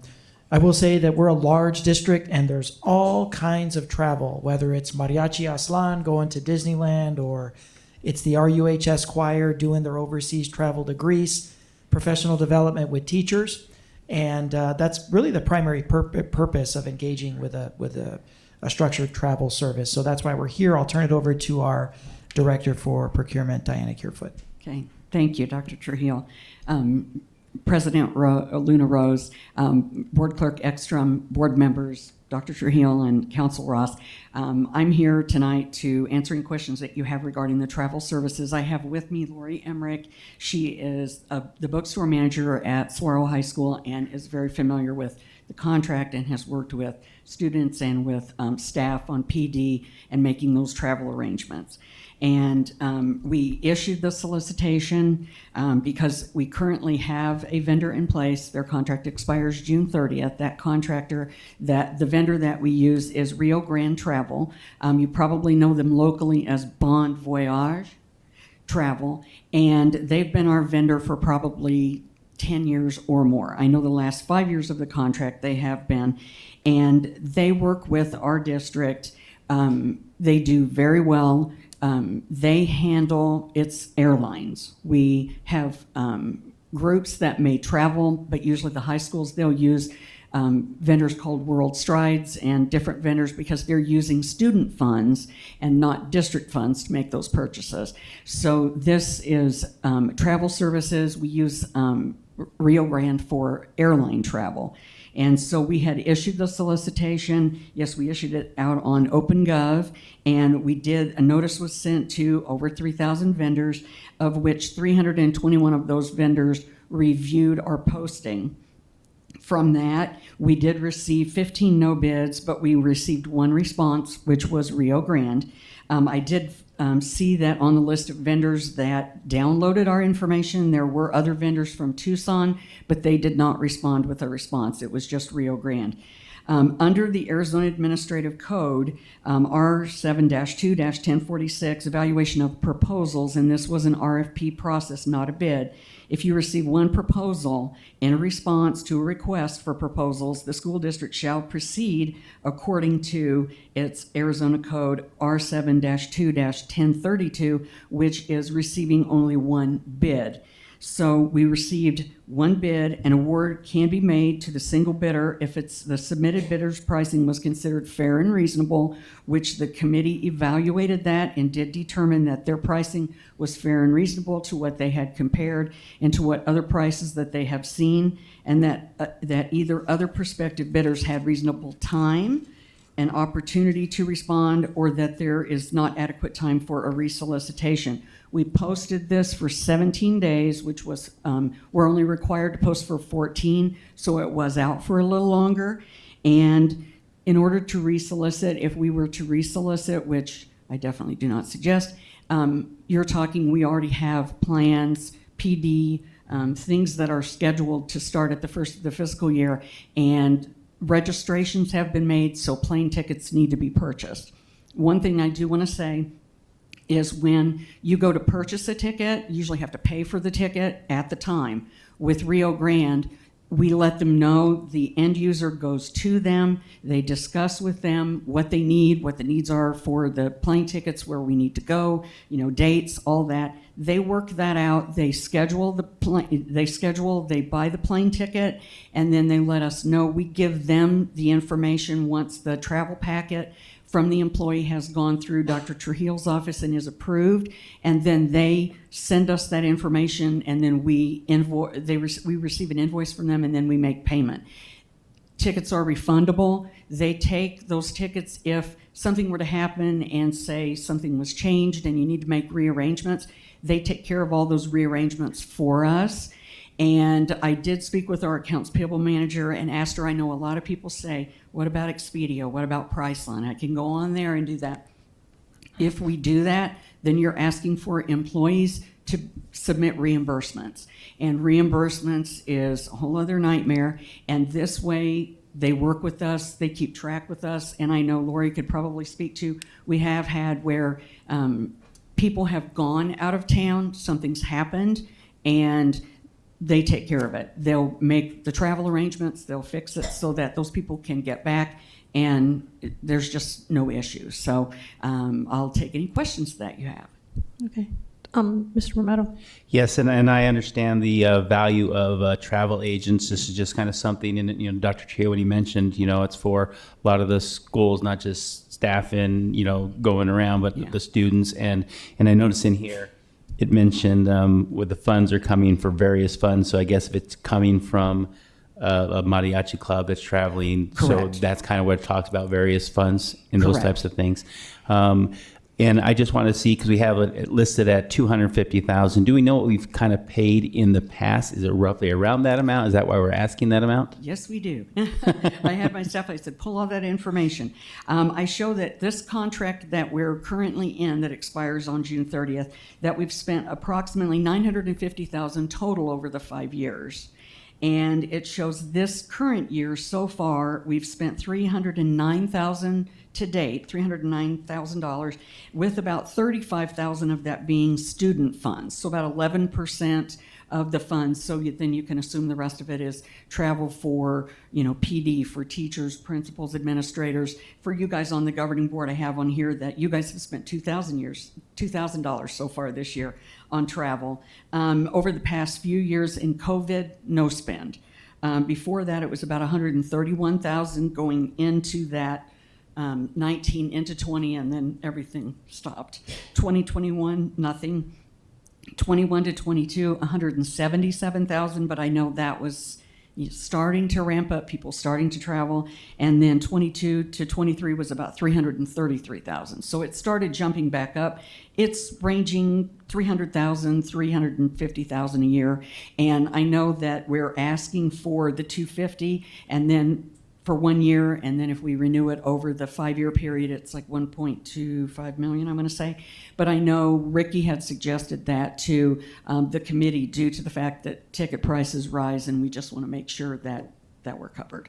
But yeah, the various funds, it can be student funds, it can be district funds, but under this, it's much more employees and staff than it is students. So can we get like a cap on that, or if it goes beyond that 250, then it comes to board approval? Again, I know there's certain amounts that come into that one. Correct. I just want to see how are we just monitoring and make sure that we're being financial responsibly on these. On this, because Rio Grande is the only one we use, our contract agent checks this weekly. She goes through and she verifies how much, what the balances are, what it is, and as those numbers start to eke higher, she'll know if it's 250 is the, what we say for a year. If we come back in, April of next year and we realize we're going to exceed that amount, then we're going to come back to you and ask you for the increase to get us through that fiscal year. Awesome. You've answered more than I expected on this one, so I greatly appreciate it very much. Like I said, I was not very familiar with this, so thank you very much. Thank you, Ms. Kerfoot. Thanks. All right, I will move the item. Well, second. Okay, moved by myself, second by Dr. Shaw. All those in favor say aye. Aye. Aye. Any opposed? Oh, aye. No opposed? Okay, ayes have it. Thank you, Ms. Kerfoot. Thank you very much. Thank you, and thank you, Ms. Emmerich. Okay, we are done with consent agenda. So now we are on to study and information items. Item 7.1, fiscal year 25 proposed desegregation budget, first draft. Dr. Trujillo. President Luna Rose, members of the governing board, before we get started, just a note for the public.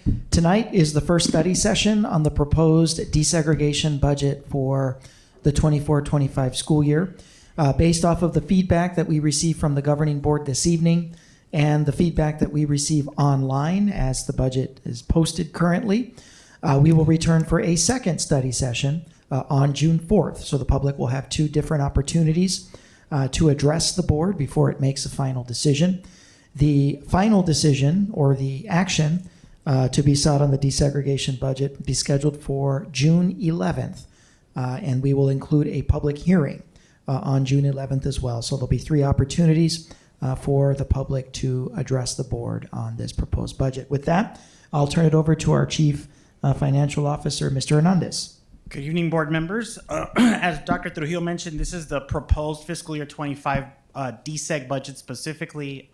We will provide an opportunity for the community to provide some feedback, and we will come back with some changes as necessary. So it's a little bit of an agenda, so you're going to have to bear with me, but I'm just going to give you all a background on some DSEG funding, background on the deficit, right? We've been talking about a DSEG deficit that's been living within the desegregation fund. Talk a little bit about the building blocks of M&O Fund, just kind of talk about M&O Fund 101, what our proposed resolution is regarding this deficit, what that looks like as in terms of a budget impact going into next fiscal year, and then going into the actual proposed DSEG budget, and then I will take questions at the end. So just a little bit of background on the DSEG fund.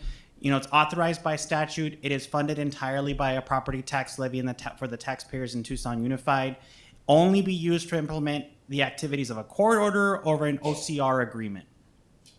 We can only use it also to implement activities that were there before the termination of a court order or an OCR agreement as well. It is funded at the 2008-2009 budget limit. For us, it's $63.7 million. That is the combination of both M&O and capital altogether. We can never exceed $63.7 million unless the legislature changes that limitation. Any unused portions of DSEG do not carry forward. So if one year we spend $62.7 million, that $1 million turns into thin air. It is not carry forward because you're always limited to $63.7 million. In the district, we track DSEG funds through what are called Unitary Status Plan or USP activity codes. Every single expenditure in the DSEG fund has a 5-digit activity code, and I will show you kind of a sample of what those look like. But that's just kind of a quick background on what DSEG funding is. Background on the deficit. So how did we get here? We've budgeted for an item called turnover and attrition as a cost savings measure. This was approved under an activity actually called contingency. This was approved not only by the district, but by the plaintiffs in the former lawsuit, going back to before 2023. So this is not just something that the district came up with. This is actually an agreement that was settled by the plaintiffs in the lawsuit as well. The contingency was budgeted as a negative number. So it accounted for this idea that at the end of the year, we were going to have these potential savings from turnover and attrition of staff.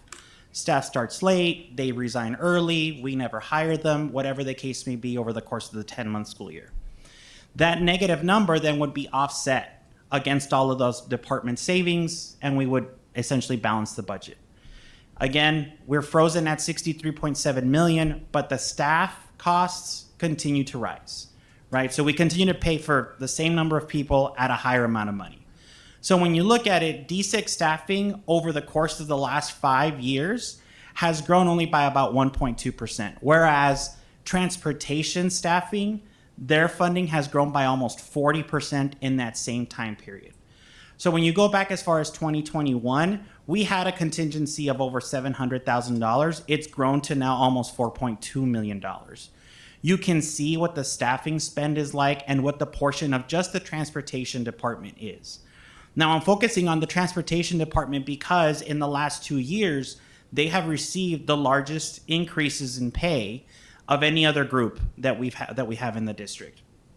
And our focus on that has been obviously for recruitment and retention purposes. The issue behind that is that every single bus driver and bus monitor in this district is currently funded between desegregation M&O and non-deseg M&O. So when you increase their pay by double digits, then you're essentially having to pay for half of that. We're eating into that contingency more and more. So before I get into how we're going to solve this, again, a little bit of education, talk to you guys about the building blocks of the M&O fund. So I want you to just kind of understand how M&O is put together for you and for the public. So what comprises M&O? There are several components to what are called the general budget limit. That general budget limit, which you've seen in the countless budget forms that you've looked at, becomes the M&O fund. Those components, comprise the different parts of the funding formula. Some have spending rules, some have carryover rules. It depends, and I'll show you kind of an example of what those look like. It depends on every single component. Some we further track into programs, right? We've got regular ed programs, we've got programs for students in ex-ed and the like. So we further track this even more, and unless it's limited by law, we carry forward whatever's left at the end. So these are the components of our M&O fund. You've got the revenue control limit. It's made up of those components you see on your screen. The district additional assistance, which is transferring from capital. DSEG is a component of the M&O fund. Our carry forward, our transfer from energy savings, dropout prevention, Prop 123, and our one-time allocation. None of these are funds, okay? There is not a DSEG fund. There is not a dropout prevention fund. That does not exist from an accounting point. Okay, there are limitations to those components, right? So as I've mentioned, DSEG does not have a carry forward provision. right? And it has its own budget limit. We can never spend more than 63.7. Anything we don't spend doesn't move forward. The budget balance carry forward can never exceed the unspent balance of the prior year. Dropout prevention has a similar cap to DSEG. It's limited at 767,000. Energy and water savings, that's just, for example, a transfer of the amount of money to pay for a solar array multi-year lease purchase. That energy and water savings, by the way, will end in 2029. You take those components, you break them down even further into categories. Every category, every one of those programs is designed for a specific objective. That way we can classify essentially like objectives within the M&O fund. You can see all of those different ones. All of those codes are designed by the Auditor General. Her office tells us what these codes are. We implement them into our general ledger. Every expense in this district has a program code, regardless of fund. But these are the M&O ones specifically. And you see that there is one specifically for DSEG, right? We track every one of those through that 5-1, and then there's a third number in that X. So you saw this sheet last week. This is page 7 of the budget file. This is the M&O budget. It's really, really teeny tiny. Essentially, all of those budget components that I told you all add up to that number in that red circle, $402 million. Right? So you see that DSEG number is there. That $61.2 million is kind of in the middle of that page.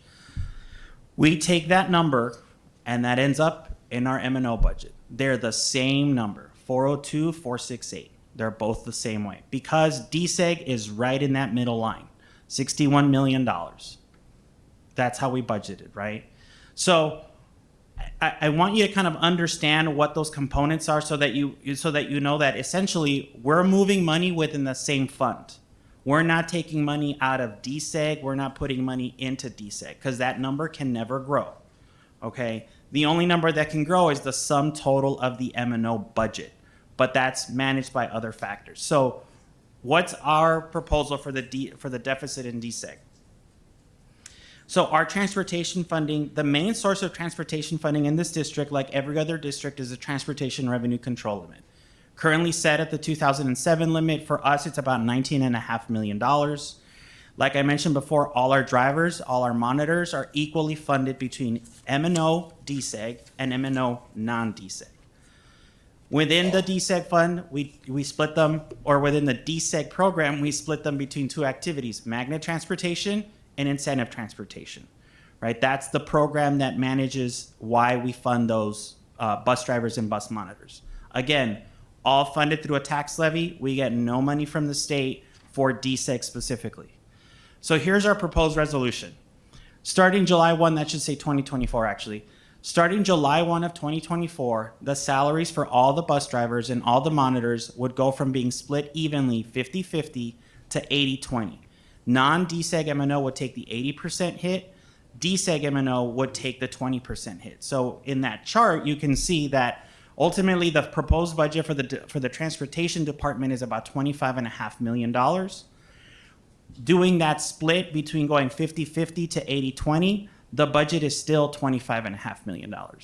We're essentially recoding between the program 410, which is non-DSEG, and 513, which is DSEG transportation.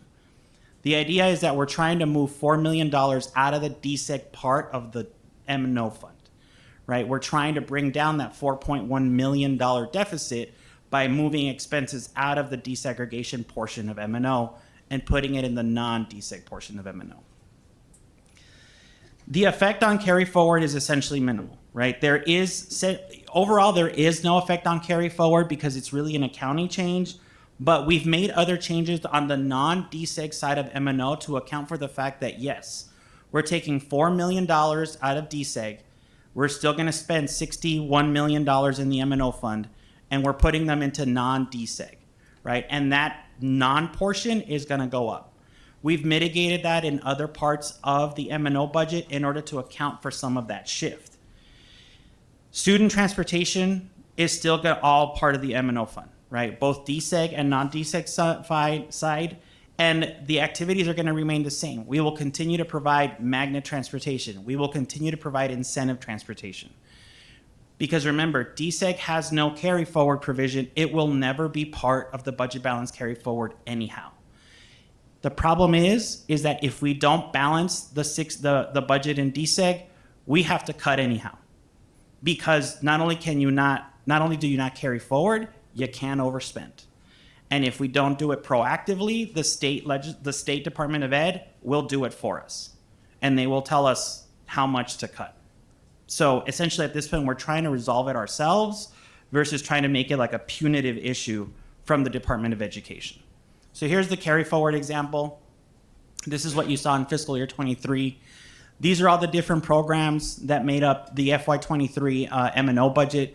You can see that DSEG actually had a small balance of just over $842,000.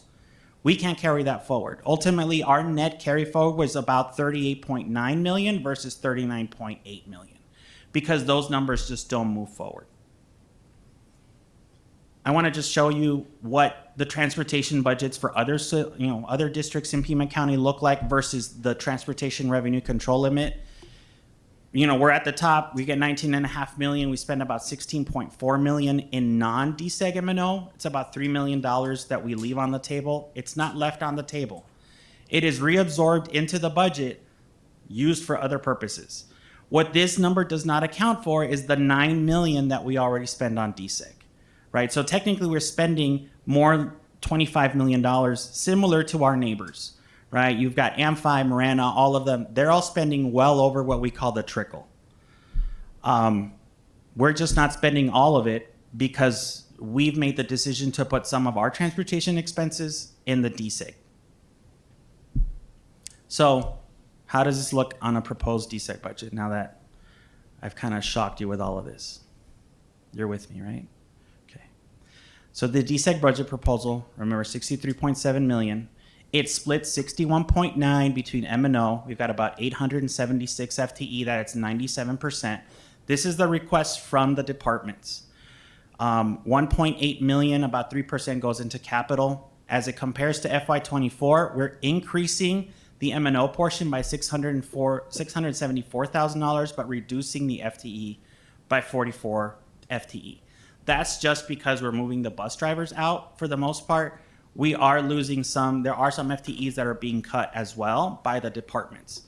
We're decreasing the capital by 674 because it needs to balance between the two, right? So whatever we do to one side, we got to do to the other. The budget is allocated to departments and schools is $663 million. It leaves actually about $360,000 in DSEG contingency to the good. We've actually, with this solution, flips it over. It actually leaves money on the table that can then become part of DSEG contingency to actually use as contingency should be used, right, for unmet needs as the year goes by. Just some FYIs for everybody. These are some of the major budget changes that you see going from 24 to 25. The biggest one is that targeted academic interventions. That is where the ESSER interventionists now live, as we exactly said. We said we were going to put them in the targeted interventions of the USP. You can see that the $4.2 million number is sitting right there. Obviously, that comprises other departments, but the reason that has the biggest growth is that that's where the interventionists are now living. It goes right down the line, right? And you can see the shifts in the transportation based on moving the expenses off DSEG to the non-DSEG side of M&O, among other ones. So I won't go through these, but you can see the numbers from top to bottom and the variances. What are the top 10 departments? In the blue on the left, you can see this year's. In the purple on the right, you can see, in the blue on the left, you can see next year's. In the purple on the right, you can see this year's. I will point out one thing. Financial services is at the top 10, and the only reason that is because that is where all of these interventionists also live. We don't want schools to essentially play with these FTEs. We want to be able to control them centrally, right? We don't want them to take an interventionist FTE that might be vacant and turn it into something else that this board committed to essentially funding it. So by having it live in financial services, when there's changes to those FTEs, we see them. If they try to do something, we can reject them. It just serves as a block or as a check and balance, really. But that's the only reason finance moved up the chain, is because they live in finance at this point. We can make them live in any department if it's going to look better anywhere else, but essentially that's the largest increase. Otherwise, every one of those other departments was in the top 10 this year, will be in the top 10 next year. Language acquisition, transportation, and magnet will continue to be the top 3 funded departments out of the DSEG fund. The top 10 expenses by category, you can see it's salaries, basically it's teachers and classified staff and their benefits. Again, most of these, top 10 last year, top 10 next year. The expense functions, where do we actually spend most of the money from a function perspective? Instruction, support, admin, plant. So you can see from one year to the next, we continue to spend the most money in instructional and direct instruction to kids. We continue to spend most money in direct support to our teachers through professional development. We continue to provide support to students outside of the classroom. The admin portion, I wanted to break it down because that always tends to be highlighted, is what are we spending in terms of central administration, right? And you can see that the biggest amount of money that is being spent out of central admin is non-instructional professional development. Those are for people who are not in a classroom setting, but go to professional development, whether they be MTSSs or CSPs, whatever they may be.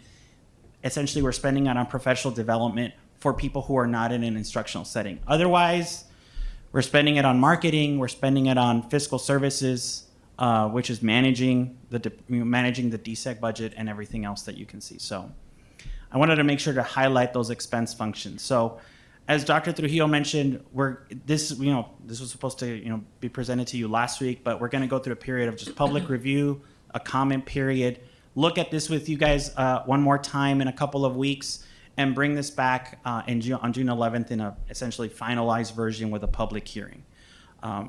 This timetable assumes some legislative budget action by May 31st. That was me probably being a little too positive because it's May 21st and we're not there yet. So, any questions? Board members, I believe Ms. Ekstrom. Thank you for all of the information. Can we go to the slide where it says carry forward for the DSEC budget this year? Carry forward for DSEC. Sorry. The $800,000 I'm trying to find Yeah. it. Okay, so the $842,000. Uh-huh. So that's what we need to spend? That's slide 19. Slide 19. That was last year, Oh, that's last year. fiscal year 23 balance. Okay. Yeah, that And was that's when we utilized having people come forward to spend that money? Yes. Okay. Yeah. And so we still left a little bit of money on the table. We ended up not spending all of DSEG at the end of the year. Some expenses, we did get some schools who didn't show up when they were supposed to expend. We did find other sources of funding in order for them to spend. So for example, Rincon needed some, I believe they were wrestling mats for their high school wrestling team. We wanted to buy that out of DSEG. They couldn't get here by July 1st, so we found a different source of funding. Rincon still got their wrestling mats. Okay, and then in slide 23, the major budget changes, the reduced staffing, that means, but that doesn't mean that any jobs are being eliminated. No. Right, okay. Okay, I just wanted to clarify that. Thank you. All right, thank you. Mr. Hernandez, I had a question. Yes. And maybe this is, excuse me, more a Dr. Trujillo question. May 15th, May 29th, public review and comment period. Is it possible to extend that public comment period since we didn't have that presentation last week? Sure. I mean, the board's not taking any action until June 11th. Yeah. So we can go all the way to June 11th. And then in addition to the public comment, there's a series of 3 opportunities folks have to come to call to the audience, including public hearing. So that's our goal, was to provide maximum opportunity for community feedback, either in person here with us or online. We certainly will keep it open all the way. Okay, thank you. I'd like to do that. And then I had one more, not necessarily follow-up question to that. So it's only one of your real early slides, so sorry, Ricky, I'm going to make you go all the way back. Can you explain, you said something to the effect that the Water and Savings Fund was going to run out in 2029, and I wasn't quite sure what you meant by So that. it's not going to run out. So when the district bought, lease purchased the solar array, all the solar panels you'll see all across the district, we did a lease purchase. And the idea in statute is from the savings that you generate from that, you're going to take those dollars out of M&O, put them in what's called the Energy and Water Savings Fund, and then use that to pay off your lease, your debt. Because essentially it's like a rent to own, if you want to look at it that way, right? We're paying the rent, and then by 2029, we will physically own the panels. I mean, they are ours, but they're financed.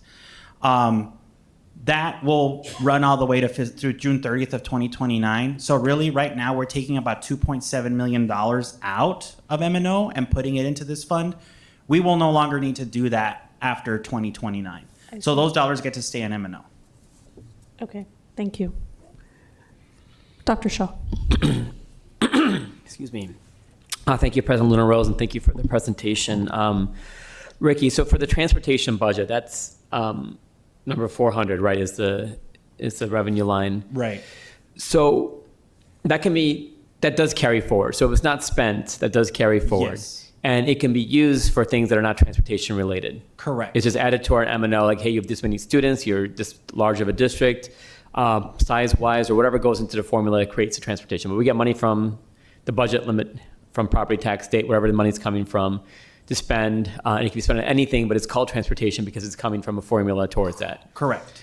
Now, if we didn't move the deficit from DSEG into the transportation and found cuts in DSEG to take care of the expenses in DSEG, then we would be, how much are we moving for? So we moved some for RTIs already. We already proved that. Yeah, that's done. Right. And how much additional are we moving proposing? 4 million. 4 more million. Right.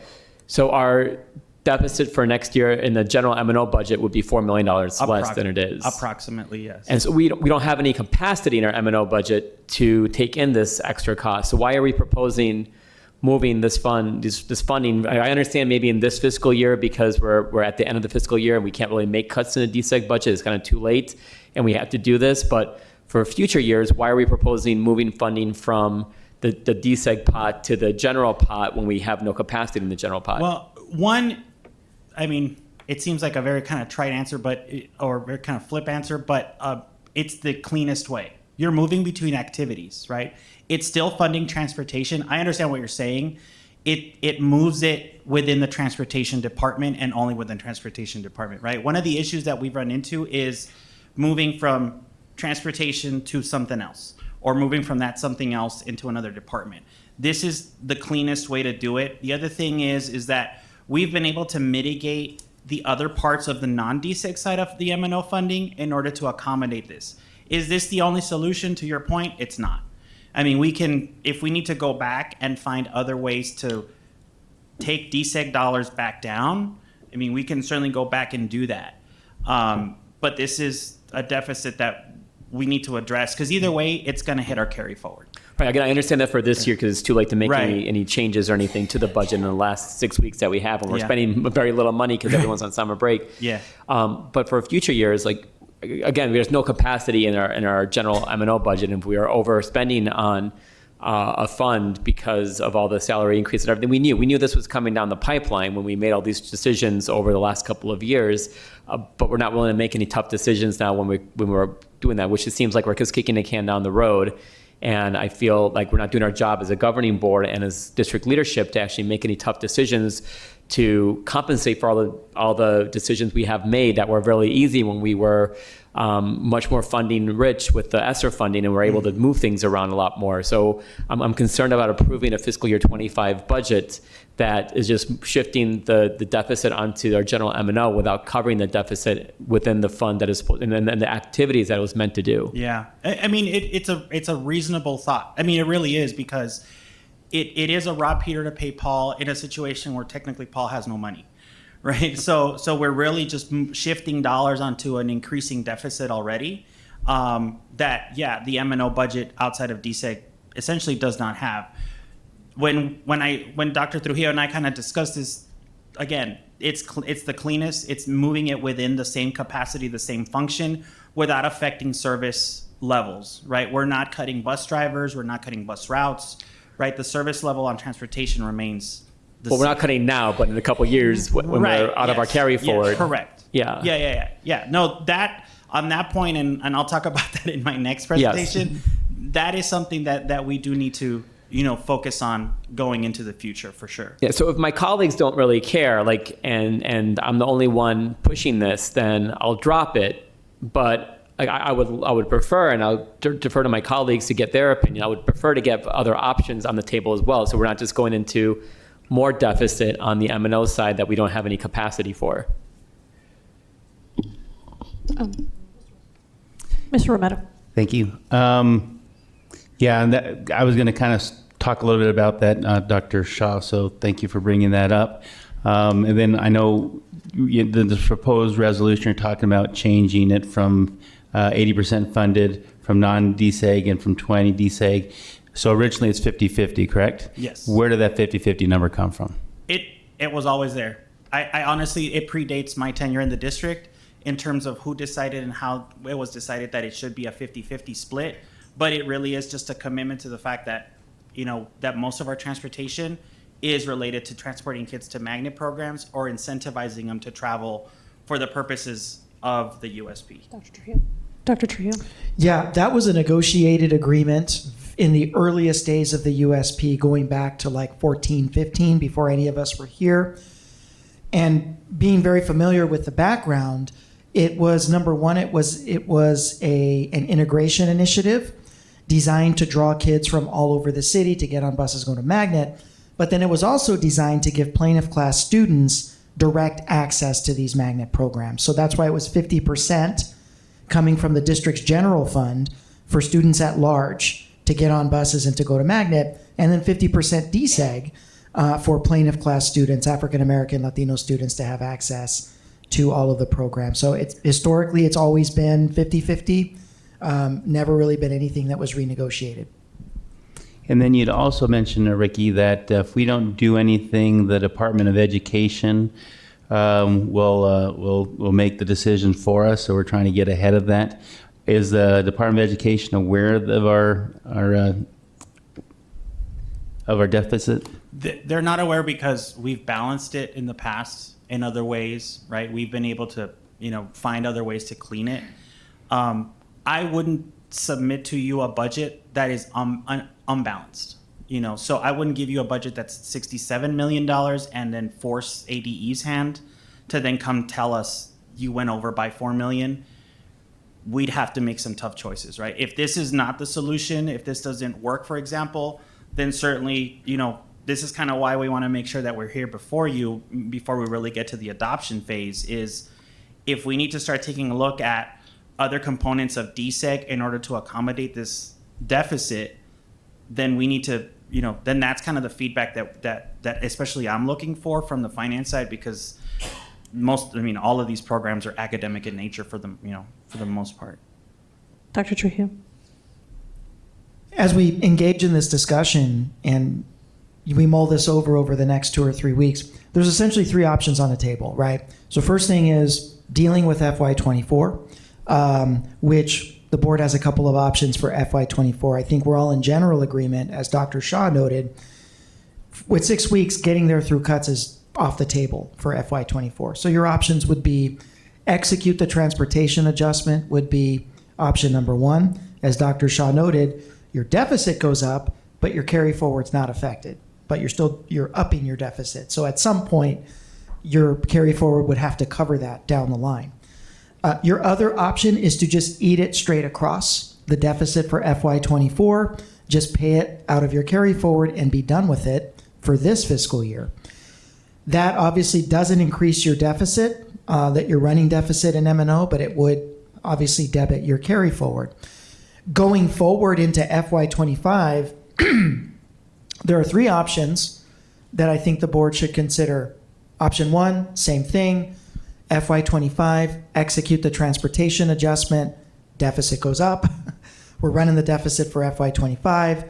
Or what I would suggest is looking at contingency the way that we've always done it, budget what the needs are for the departments, and then watch them on a quarterly basis to bring the deficit down through vacancies and departmental coverage, and then see what we have left over later on in the fiscal year. That would be my backup plan, because I think for FY25, the level of cuts that need to happen on a department by department level, I think requires an extensive community process. I think these departments are going to have to be involved. I think we're going to have a series of informational sessions and invite feedback from the community if we're going to get there through cuts. Because I'm looking at just some of the information Mr. Hernandez provided me, just a snapshot, and I think I'm seeing at least a bulk of a year process for what would be FY26, spending the entirety of next year or a good chunk of next year really having a lot of informational sessions, working with the board in terms of areas that it did not want to look at for cuts, areas that it did, having various drafts available for the community. So I think getting through cuts, it's something that I think inevitably we have to do, but we need a longer timeline to be able to do that. Okay. I had a quick question. Is that okay? So I want to go back to Mr. Romero's point about ADE. So let's say we just, as a board, say, okay, well, we're going to make you turn in this budget that says 67 million. States comes back and says no, slap on the hand. Does that also incur, besides the 4 million, does that also incur penalty? No, it won't incur a penalty. I mean, eventually it'll catch up with you, right? So we're going to be told you need to do a December revision. The December revision says you got to bring everything in line. By law, you have to do that, right? That's why we come to you when we're told by the Department of Ed we have to do that. If we don't do that, it's a finding on the USFR compliance questionnaire. So it's an audit finding that we didn't do that revision. If that if that finding continues to exist and we continue to not revise, it could potentially activate the Auditor General to start saying, like, what's going on, right? Financial penalty, no. Like, it's not like we're paying interest on this or negative interest or whatever the case may be. But, you know, in our commitment to transparency and our commitment to be financial stewards, that it would not be the right choice. Correct. Okay. I just wanted to follow up with that. I'm going to go in line here. So Mr. Romero first. Yeah, that was actually good. One of my questions, so thank you for that. And then the other thing would be, I believe, like Dr. Shaw had mentioned, I think we as a board need to start looking at some of these tough questions and tough conversations. You know, Dr. Trujillo mentioning cost cuts and things of that nature. We need to start looking at seeing a lot of what we're going through with these budgets. So I don't think Dr. Shaw is alone in his concerns. I share his concerns. Dr. Shaw, I believe you had something. Yeah, thank you, President Reynolds, and thank you for voicing those concerns as well. So I hear what you're saying, Dr. Trujillo, and I think I can get behind that. I agree that if we're going to be making $4 million of cuts, as we saw earlier this calendar year, that we can't do that just in a vacuum, and there isn't tons of time. We need to have an approved budget before the end of this school year, correct, going into next year? So the main budget, which we'll learn, needs to be approved in July, but this budget needs to be approved this They get approved together. Because remember, this is part of M&O. So whenever you... This feeds into the main budget, yeah. So we need to have this resolved. Yeah. So we just don't have time to make $4 million worth of cuts. And, you know, I'm hesitant on a lot of things. I think we're kicking a can on the road on a lot of tough decisions, and we'll see that in the presentation coming up. But we do have some carry forward right now. We do have 2 years of being able to do that. I would my feedback based on what you're saying, Dr. Chu, I wouldn't play this numbers game on the transportation budget. I would keep it at where it is. I would even go backwards on the RTI piece and go back to 50-50 like we were doing, and just eat up the cost in M&O for this next year as well, and figure out a way to fund that properly next year and just eat the cost in M&O. And then really watch and make the contingency what you need to make the contingency, and we'll see kind of what this vacancy savings are next year, and then really have to go back to the public and the drawing board on what we're doing with this DSEG funding and how we're supporting the students and what is actually making sense with the limited funding that we have and the increased costs. Dr. Trio. I think along with that strategy, budget building in DSEG for FY26 would start in September. Like we would need to commit to a long-term process to be able to be as transparent as possible, to give people an opportunity for feedback. But that would be my recommendation. Okay, thank you. Ms. Shaw. Thank you. Let's see. So first question is, what is the date of the community forum? The community forum is June 4th, is the first, 11th. June 11th. The community forum to do the DSEG cuts, you mean? The one that was mentioned by, I think, you and Dr. Trujillo about this. Oh, you're talking about the public hearing? That'll be June 11th. June 11th? Yes. Okay. That's during the board meeting. Yeah, it'll be during the board meeting. Okay. And so could you just state explicitly like what the actual deficit is? Because I don't see it like explicitly stated anywhere. I know you mentioned it's because of the contingency fund. So what is that our $4,174,099, that's what we need to balance. That's why we're moving it to that's the portion of that is the deficit. Mm-hmm. Okay. Because I mean, we're getting so close to the end of the fiscal year, and I'm just wondering, like, how long you've known about this. I think we first heard about it when the RTI conversation came up. That addition to the DSEG budget was over $4 million. You've seen this in the DSEG presentations in the past. So this isn't the first year, and you've seen it from Renee as well, because this goes back to 2021. And yet, last time we had a surplus and we had to spend that out. And so it hasn't really been, present in the budget since I became a board member. We never had to sort of balance it as far as I can remember.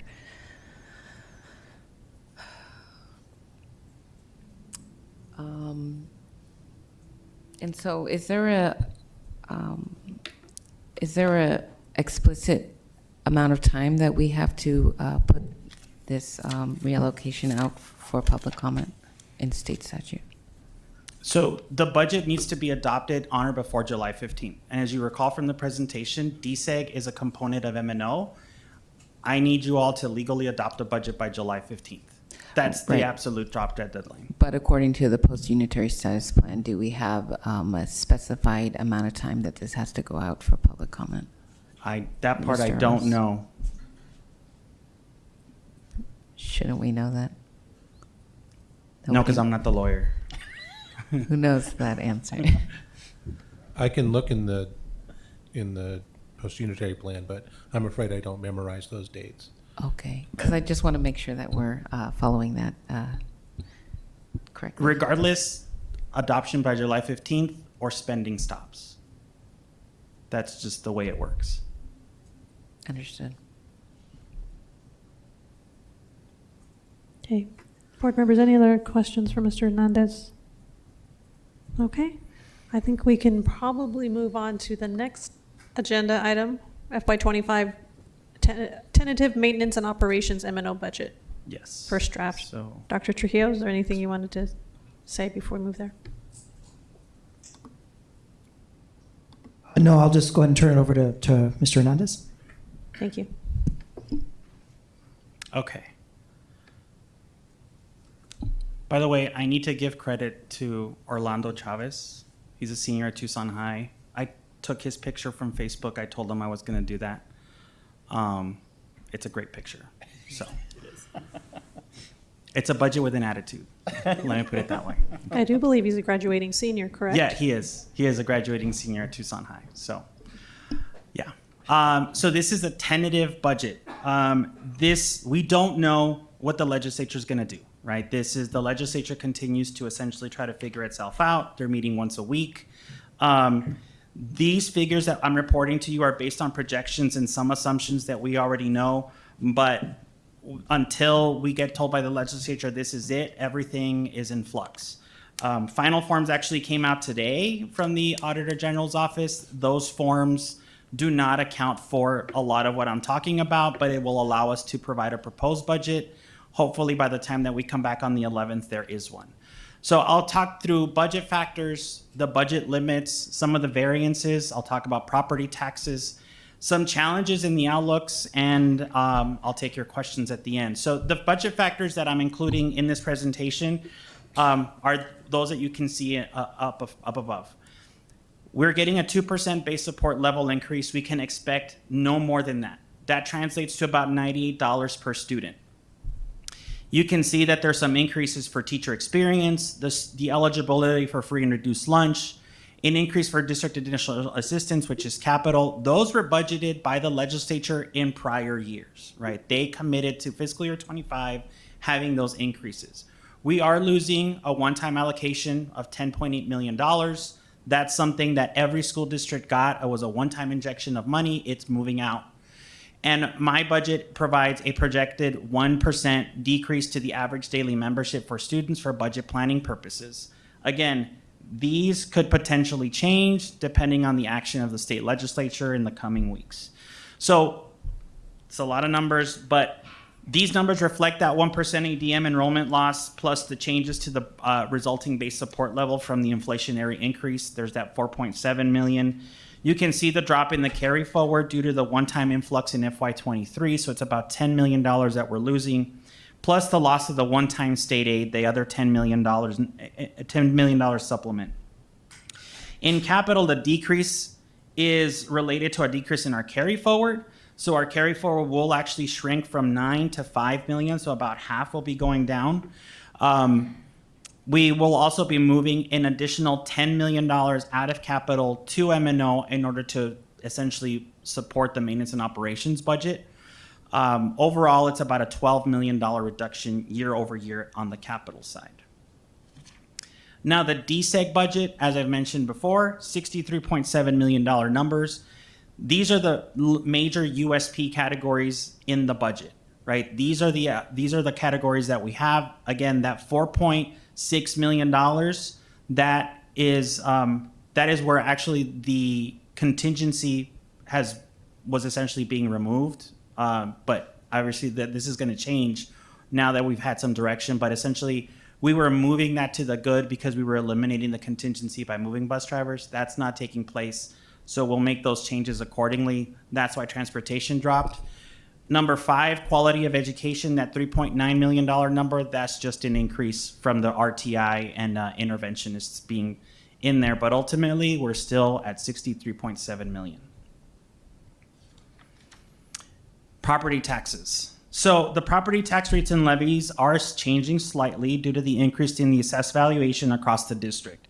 The full cash value of the district actually increased by 20%, but state law requires that it be capped at no greater than 5%. So no matter how much it grows, if it grows more than 5%, we can't ever use more than a number that's greater than 5% to set our tax rates and our levies.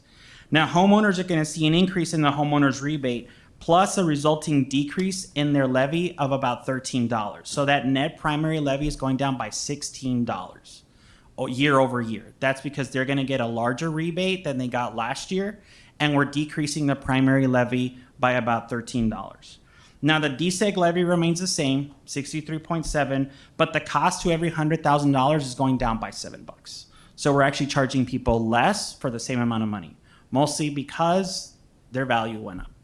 Now the only increase that's here is related to debt service. The tax rate for debt service is approximately 79 cents. Which is exactly the rate that we committed to voters in the voter information pamphlet that we provided to every voter in Tucson Unified.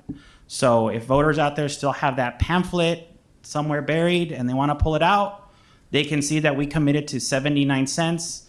This is actually 78.96 cents. So we're hitting it right on the market. $41 is essentially what we're $100,000 home is going to be paying. So property taxes, pretty minimal in terms of what we're trying to do for this school year. So what are some of the challenges? What's some of the outlook? This one's going to be a little bit longer. So we're currently in the process of reviewing benefit plans. So benefit costs are going to be one of the biggest things. On average, we're looking at an 8% year-over-year increase in the cost of benefits beginning in FY25. That's based on usage. That is not based on premiums. Okay, so as people use it, then that cost will continue to rise. Utilities are going to continue to grow. Even with the energy and water efficiencies that we've started to use to capture some of these savings, the utilities are starting to essentially catch up with their rates for things that essentially got left behind. 5.5% for Tucson Water, 11% from Southwest Gas. So another $1 million in utilities next year. We know salaries are going to continue to be an important topic. We always need to remember that a one-step or 1% costs about $4 million a year. The cost of enrollment decline. So we saw a 2.3% decline this year, and we're using a 1% projection for the next year. You should know that flat enrollment, 0 is good. 0, flat 0 is good. We'll earn $17 million in additional revenue. So not losing kids will actually make sure that the budget I'm projecting increases by $17 million. DSEG needs sustainability. The cost of people in DSEG continues to grow even though we're not growing people in DSEG. So as we provide increases in salaries, increases in benefits, increases in just services, as those things go up, we got to make sure that it's balanced within there. That means a conversation long-term about sustainability within those dollars. State budget deficits. These are out of our control, but it's a trickle-down effect. $1.2 billion for this year, next year, $300 million the year after, $143 million the year after that. We're going to be living in red for the next few years, so we're kind of on our own. Prop 123, we've seen some alternative plans. Nothing's really fleshed out, but all the alternative plans that are out there will cost this district additional money. A $4,000 raise or stipend to every teacher in TUSD is fantastic. They didn't account for the cost to the employer of benefits. So it's about another $12 million on top of that we'd have to pay. And obviously an ongoing deficit being borne by the budget balance is unsustainable. We need to deal with a structural deficit. We have a structural deficit at this point in the district, and we need to solve it either from the revenue side or the expense side, obviously. This is our 5-year outlook on enrollment on a 1% year-over-year decline going all the way out to 2028. A 5-year change means a loss of over 2,000 weighted average daily membership students. That equates to over $11 million in 5 years, if nothing changes. I mean, I'm hoping that those numbers move, but for the purposes of my projection, I'm being extremely conservative at this point. Revenues. Next 5 years of revenues, as you can see, revenues essentially remain stagnant over the course of the next 5 years without major shifts in our enrollment or our per pupil allocation from the state. So unless we increase enrollment or we get more money per student, there really is no new revenue coming into TUSD. That can't really be said about the expense side. Essentially, it's a similar picture as we move forward. Our expenditures sort of remain flat, but they far outweigh what we have in available revenue in the district. So, surplus and deficit. When you couple the revenues and the expenditures based on a 1% year-over-year decline, you can see that we maintain a structural deficit for the foreseeable future that needs to be rebalanced through either increase in revenues or decrease in expenditures. The surplus and deficit incorporates a $10 million shift from capital. So even moving $10 million doesn't really budge those numbers. Our carry forward continues to be accessed for ongoing pools of funding, and that is not the way to operate into the future. It should be noted that these items are all part of the district's overall financial risk analysis that's performed by the Auditor General every year. The Auditor General will perform a risk analysis in the fall. You will get a report, we will get a report. They will tell you what we're doing. If we're spending into budget balance carry forward, they will highlight that. They will note that. They focus on changes in our student count, our use of budget reserves, redirecting capital to M&O, all of the things that we essentially are trying to do in order to kind of stave off some of these deficits. Remember, it's unconstitutional for a district to have an unbalanced budget. What does it look like if we have flat enrollment? Happy zero, zero is good. If you look at FY29, the deficit is 130 million. Before, it was 158 million. Zero saves about $29 million, just right there on the deficit side. If we grow by 1%, you save another $20 million. So even a 1% turnaround, that's a 3.3% turnaround from this year to next year. Is it possible? I mean, yes, it is. I'll say it. It's definitely possible. But we're all in on the same shit to make that happen. So what are some of the next steps that we're looking at? So again, public input via an online survey, incorporate your feedback, obviously adjust for any legislative budget changes if and when they come, approval of a proposed budget on June 11th, and adoption by July 15th. Any questions on that one? I'm sorry that they're just not happy presentations. That's why I put the pictures of the kids. Oh, thank you, Mr. Hernandez. Questions? Ms. Shaw. Can you help me understand on the slide that states 5-year outlook revenues? So, like in the last presentation that you did, like we saw that the desegregation money was stagnant at 63.7 million, but here we're seeing 61.2, 61.8. Can you just tell me why these numbers are a little This one is different? This one, the numbers that I presented in the DSEG presentation, or in this presentation rather, are more up to date than the other one. But if they're always that every year, It's not always 61.7 in M&O. It can fluctuate between M&O and capital. It's always 63.7. That will never change. When you add between M&O and capital, it will always be the same. But the split between M&O and capital can fluctuate between one number and the other. And that number does change. So as you look at budget revisions throughout, in December and in May, for example, of last year, you'll see that number's fluctuated. This is more current than the other one. The other presentation is essentially a little bit older than this one, just because it's been pushed out a week. But we're in the ballpark, 61.8, 61.7. But it's a projection over many years, and if 63.7 is what we should expect that we must spend, I'm just trying to understand why this number is different. So this is just talking about maintenance and operations. That's why it's just 61. So if I had the capital side, you'd see the remaining, what is that, $2.9 million or $1.9 million. That adds up to 63.7. I'm just talking about M&O right here. I see. So our DSEG M&O is around 61. Yeah. Okay. Yeah, and like I said, that can move up or down. I'm keeping it right there because it's essentially been about 61.8, 61.7. It's hovered, it's always been about 90% of the budget, of the DSEG budget in M&O. Okay, thank you. You're welcome. Dr. Shaw. Can we go to slide 11, please? That's 5-year outlooks expenditures.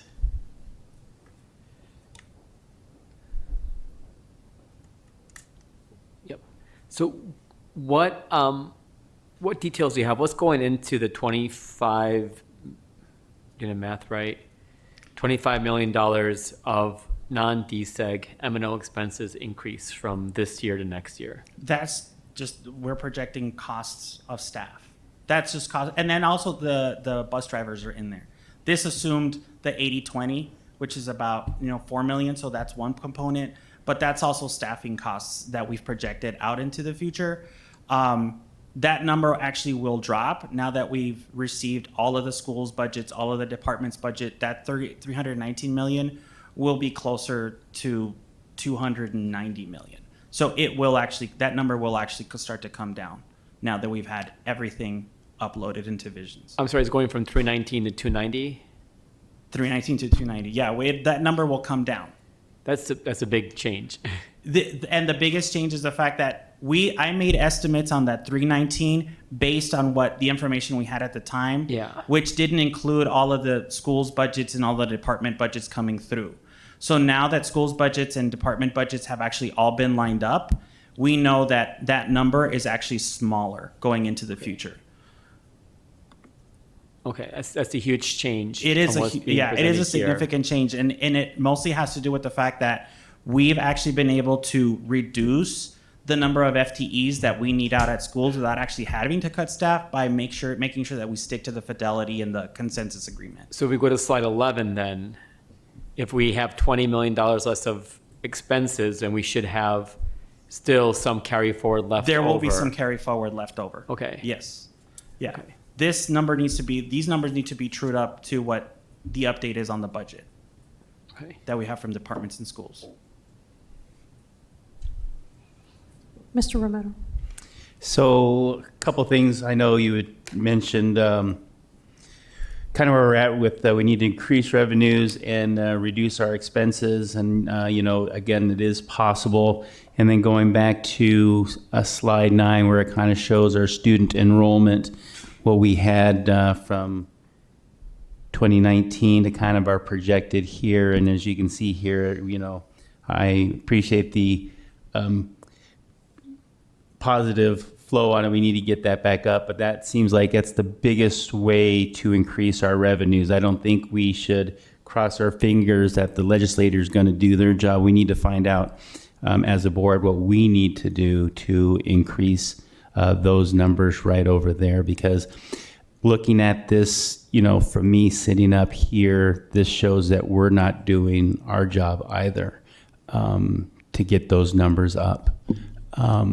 So I think this reflects on every single one of us at the dais, with what decisions we are making. Like I said, the revenues increase are going to be huge. Expenses to decrease are going to have to be huge. And I think we kind of started this conversation in the last presentation. But just for a couple examples, other than schools increasing our kids in our schools, what other realistic income things do we have for revenues to increase those? I mean, one thing that does exist is an override. A budget override is one, I guess you can say, immediate way to increase the revenues into the district. Because to your point, unless we're sweeping kids literally in through the doors of every one of our campuses and maintaining where we're at, we're not expecting, I showed you there's no money coming from the state legislature. They got to figure themselves out before they start doling it out. So I say override because, to the question you were asking, that is one prime example if we're not talking about the expense side. That's really the only thing that we can do on the revenue side. And then as far as examples for how do we decrease our expenses, what would be a good, again, hard questions, where do we need to dive in on that? What kind of conversations do we have to have? Is there certain areas we should be looking at to go into those things? Yeah, I'll have Dr. Trujillo. Dr. Trujillo. This is tough, but people need to hear this, okay? Nobody likes to have these conversations. We're going to have to look at benefits. We're going to have to look at the cost of staffing. We're going to have to look at what we're spending on positions. And then the board is going to have to start making some strategic decisions about areas of our attendance zone as a district where we do have a healthier population of K-12 age kids and start having some programmatic discussions about maybe investing in some new schools, new locations out in areas of Pima County where there is growth. We know that that southwest sector of the district is largely untapped. These are all conversations that are tough, but I think as you can see here, even gaining enrollment. I think to me, the most sobering part of this presentation, you come into this thinking, well, we can just gain enrollment, and 1% is very feasible.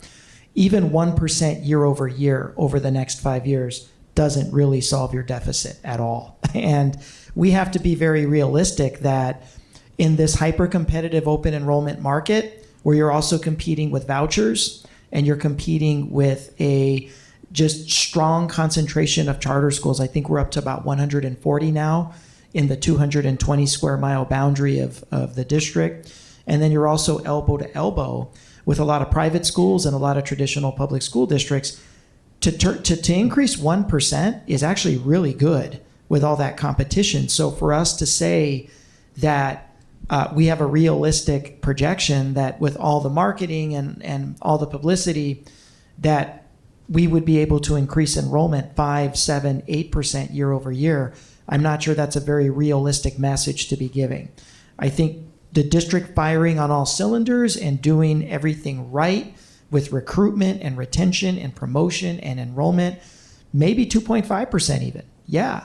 But I think we have to look at that landscape and realize that even growing the district with enrollment is not going to solve the structural deficit without having some of those hard conversations. And the big ones are going to be around staffing. They're going to be around benefits. They're going to be around a lot of the programs that I think we currently offer at minimal cost or no cost, that we're going to have to probably start having some conversations about fee increases. I hope we're not there, and we're certainly excited about some of the early indicators of enrollment for next year, but we're certainly a long way off. Okay. Ms. Shaw.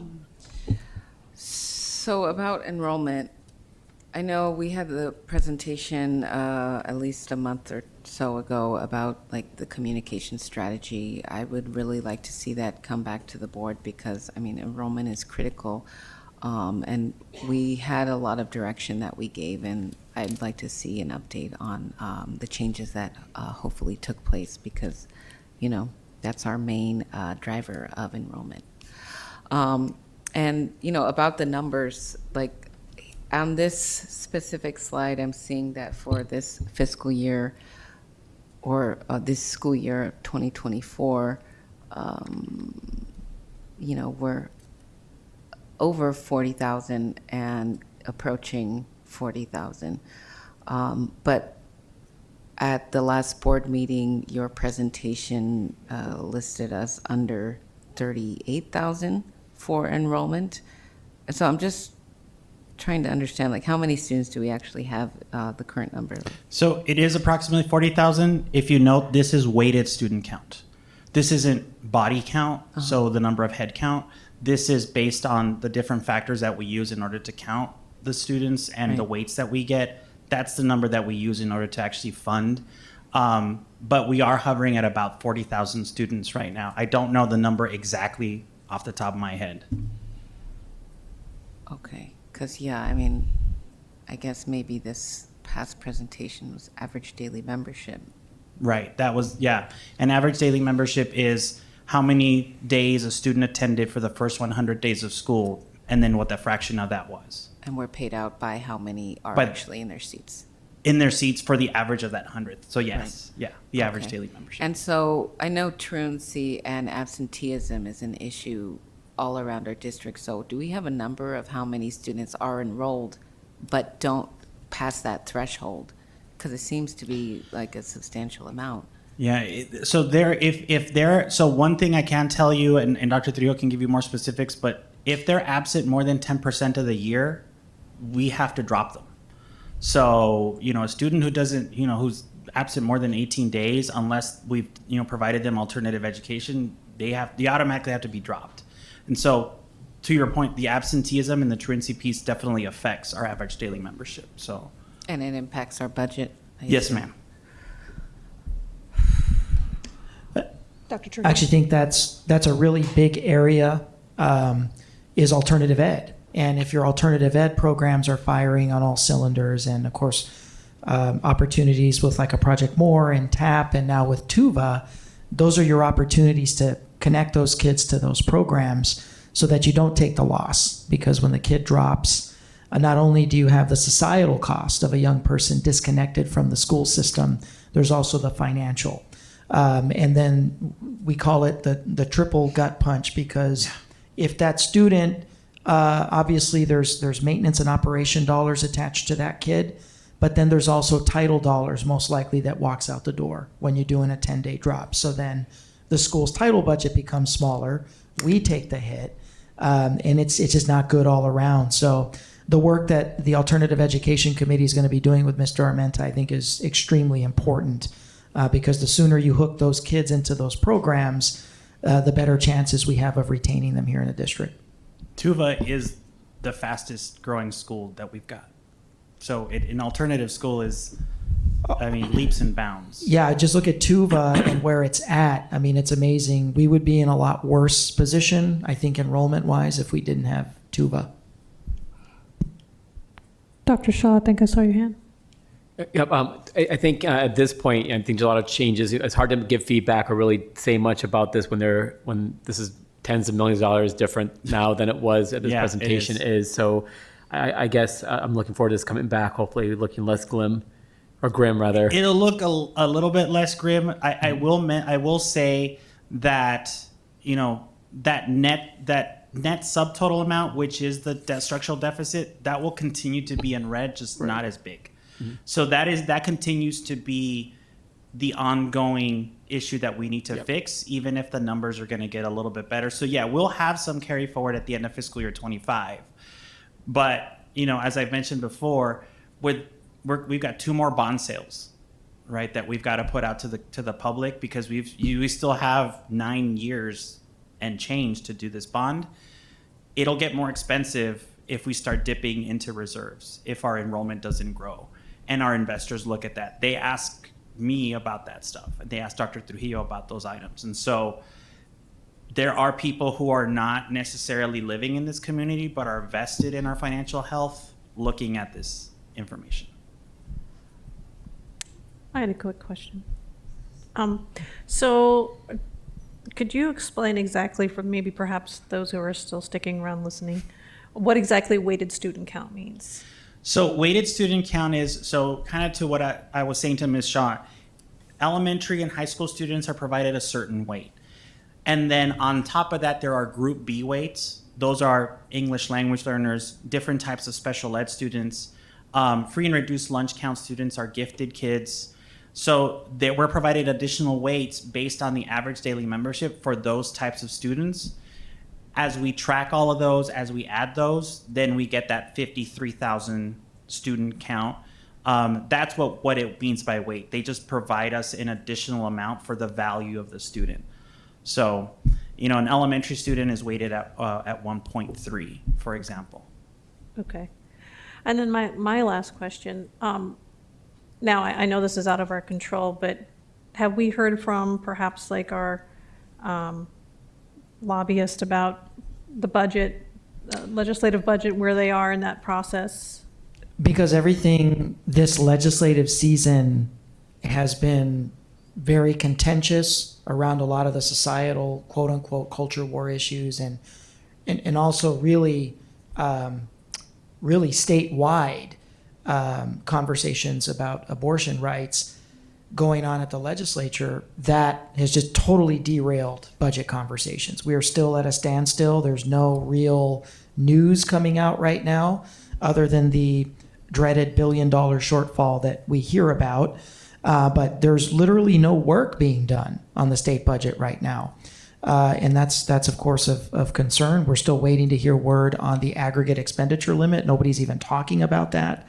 There's been no action taken to provide us a reprieve on the AEL. So the silence is very concerning, and it's getting very, very late now into the fiscal year, and we don't even see any movement, any discussions. So wish I had better news. Okay, thank you. All right, any other questions for Mr. Hernandez? All right, Dr. Trujillo. Say when we do come back on June 4th, I think we really need to update the slides. These slides were created before all of the schools and the departments actually uploaded their budgets into our budget development software vision. So it's going to look different. As Mr. Hernandez stated, we were tighter on the staffing. So last year's numbers, where we had a lot of schools around the district significantly under consensus, where you might find first and second grade classrooms at 21, 22, that's going to be a rarity this year because now we've moved them all up to the consensus agreement max of 26, 27. So that really did play into bringing some of those expenses down, but we do need to update that because it affects what's available with carry forward. Right. It affects all of the other line items. Yeah. And thank you to the principals that are out there and listening because they did commit themselves this year to really being faithful to class sizes. And that's something that in the time that I've been here, I've been really kind of hitting hard on, and it seems like it's gotten through. So I really want to thank the principals that are out there did the work to help us with that budget balancing. Okay. Thank you. Thank you. That number also represents bus drivers, and we need to back those out until the board and now makes that I have a definitive. the feedback on DSEG, I need to back all that stuff out. So that it will look different because that DSEG part is not going to be in there anymore. All right. Okay. All right. Thank you, Thank Mr. you. Hernandez. Okay, now we are on to 7.3, Career and Technical Education CTE Program Update for school year 24-25. Dr. Trujillo.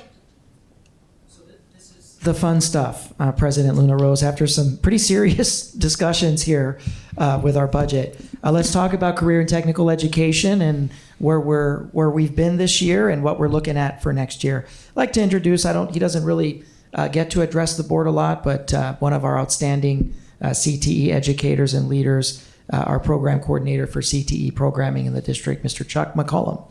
Okay. Yeah, we're going to kind of keep it a little light. You've heard enough about money. So let's talk about instruction a little bit. I think we've had a good year. Okay, the numbers we're seeing right now are showing some progress, and we're pretty happy with where and what our teachers have done instructional wise, and we're going to show you a little bit about that right now. It's right here. Let's see how this works. Okay, there we go. First, let's look at the unduplicated CTE students in our district. Now, unduplicated is one student. We have many students who take two CTE programs. For example, they may take bioscience and sports medicine. They relate and they move to post-secondary or career choices. But we only count unduplicated students for this purpose.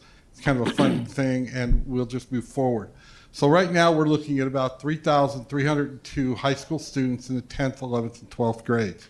I separate that because those are the students we get funded for, okay?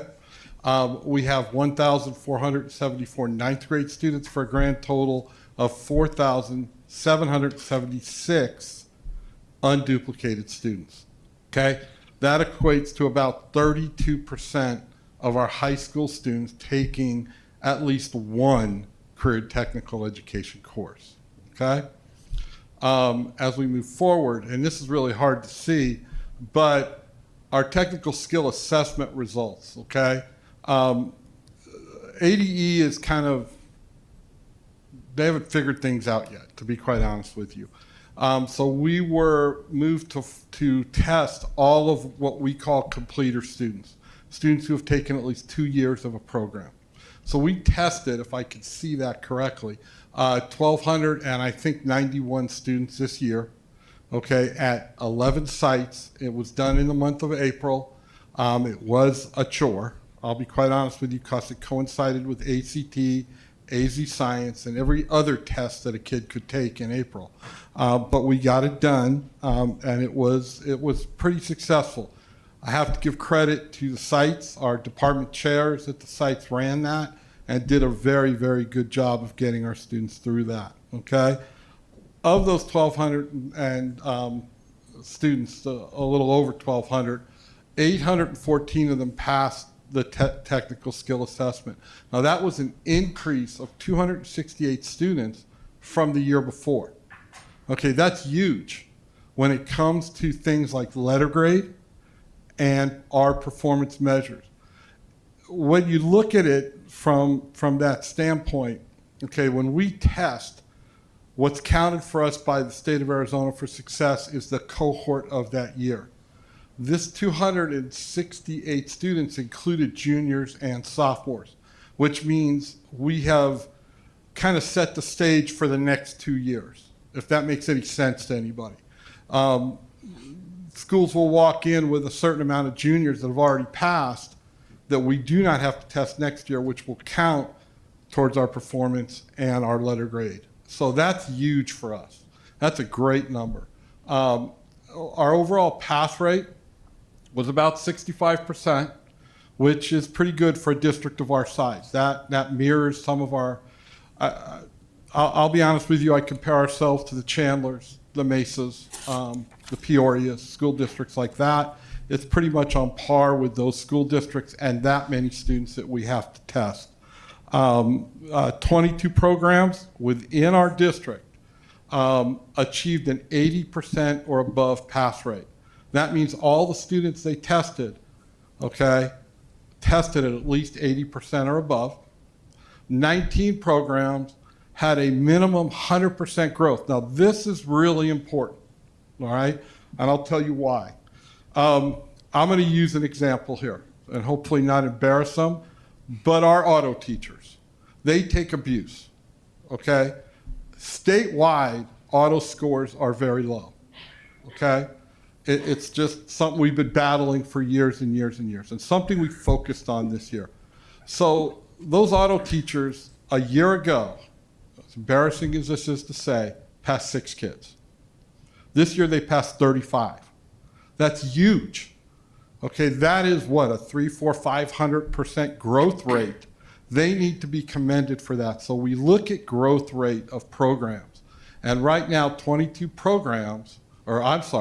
19 programs showed at least 100% growth in student achievement or student pass rate, okay? 12 of our programs finished in the top 10 of state performance. I can tell you right now, our pharmacy tech program at Cholla was #1 in the state. Our home health care program at Pueblo, okay? Our photography program at Tucson High.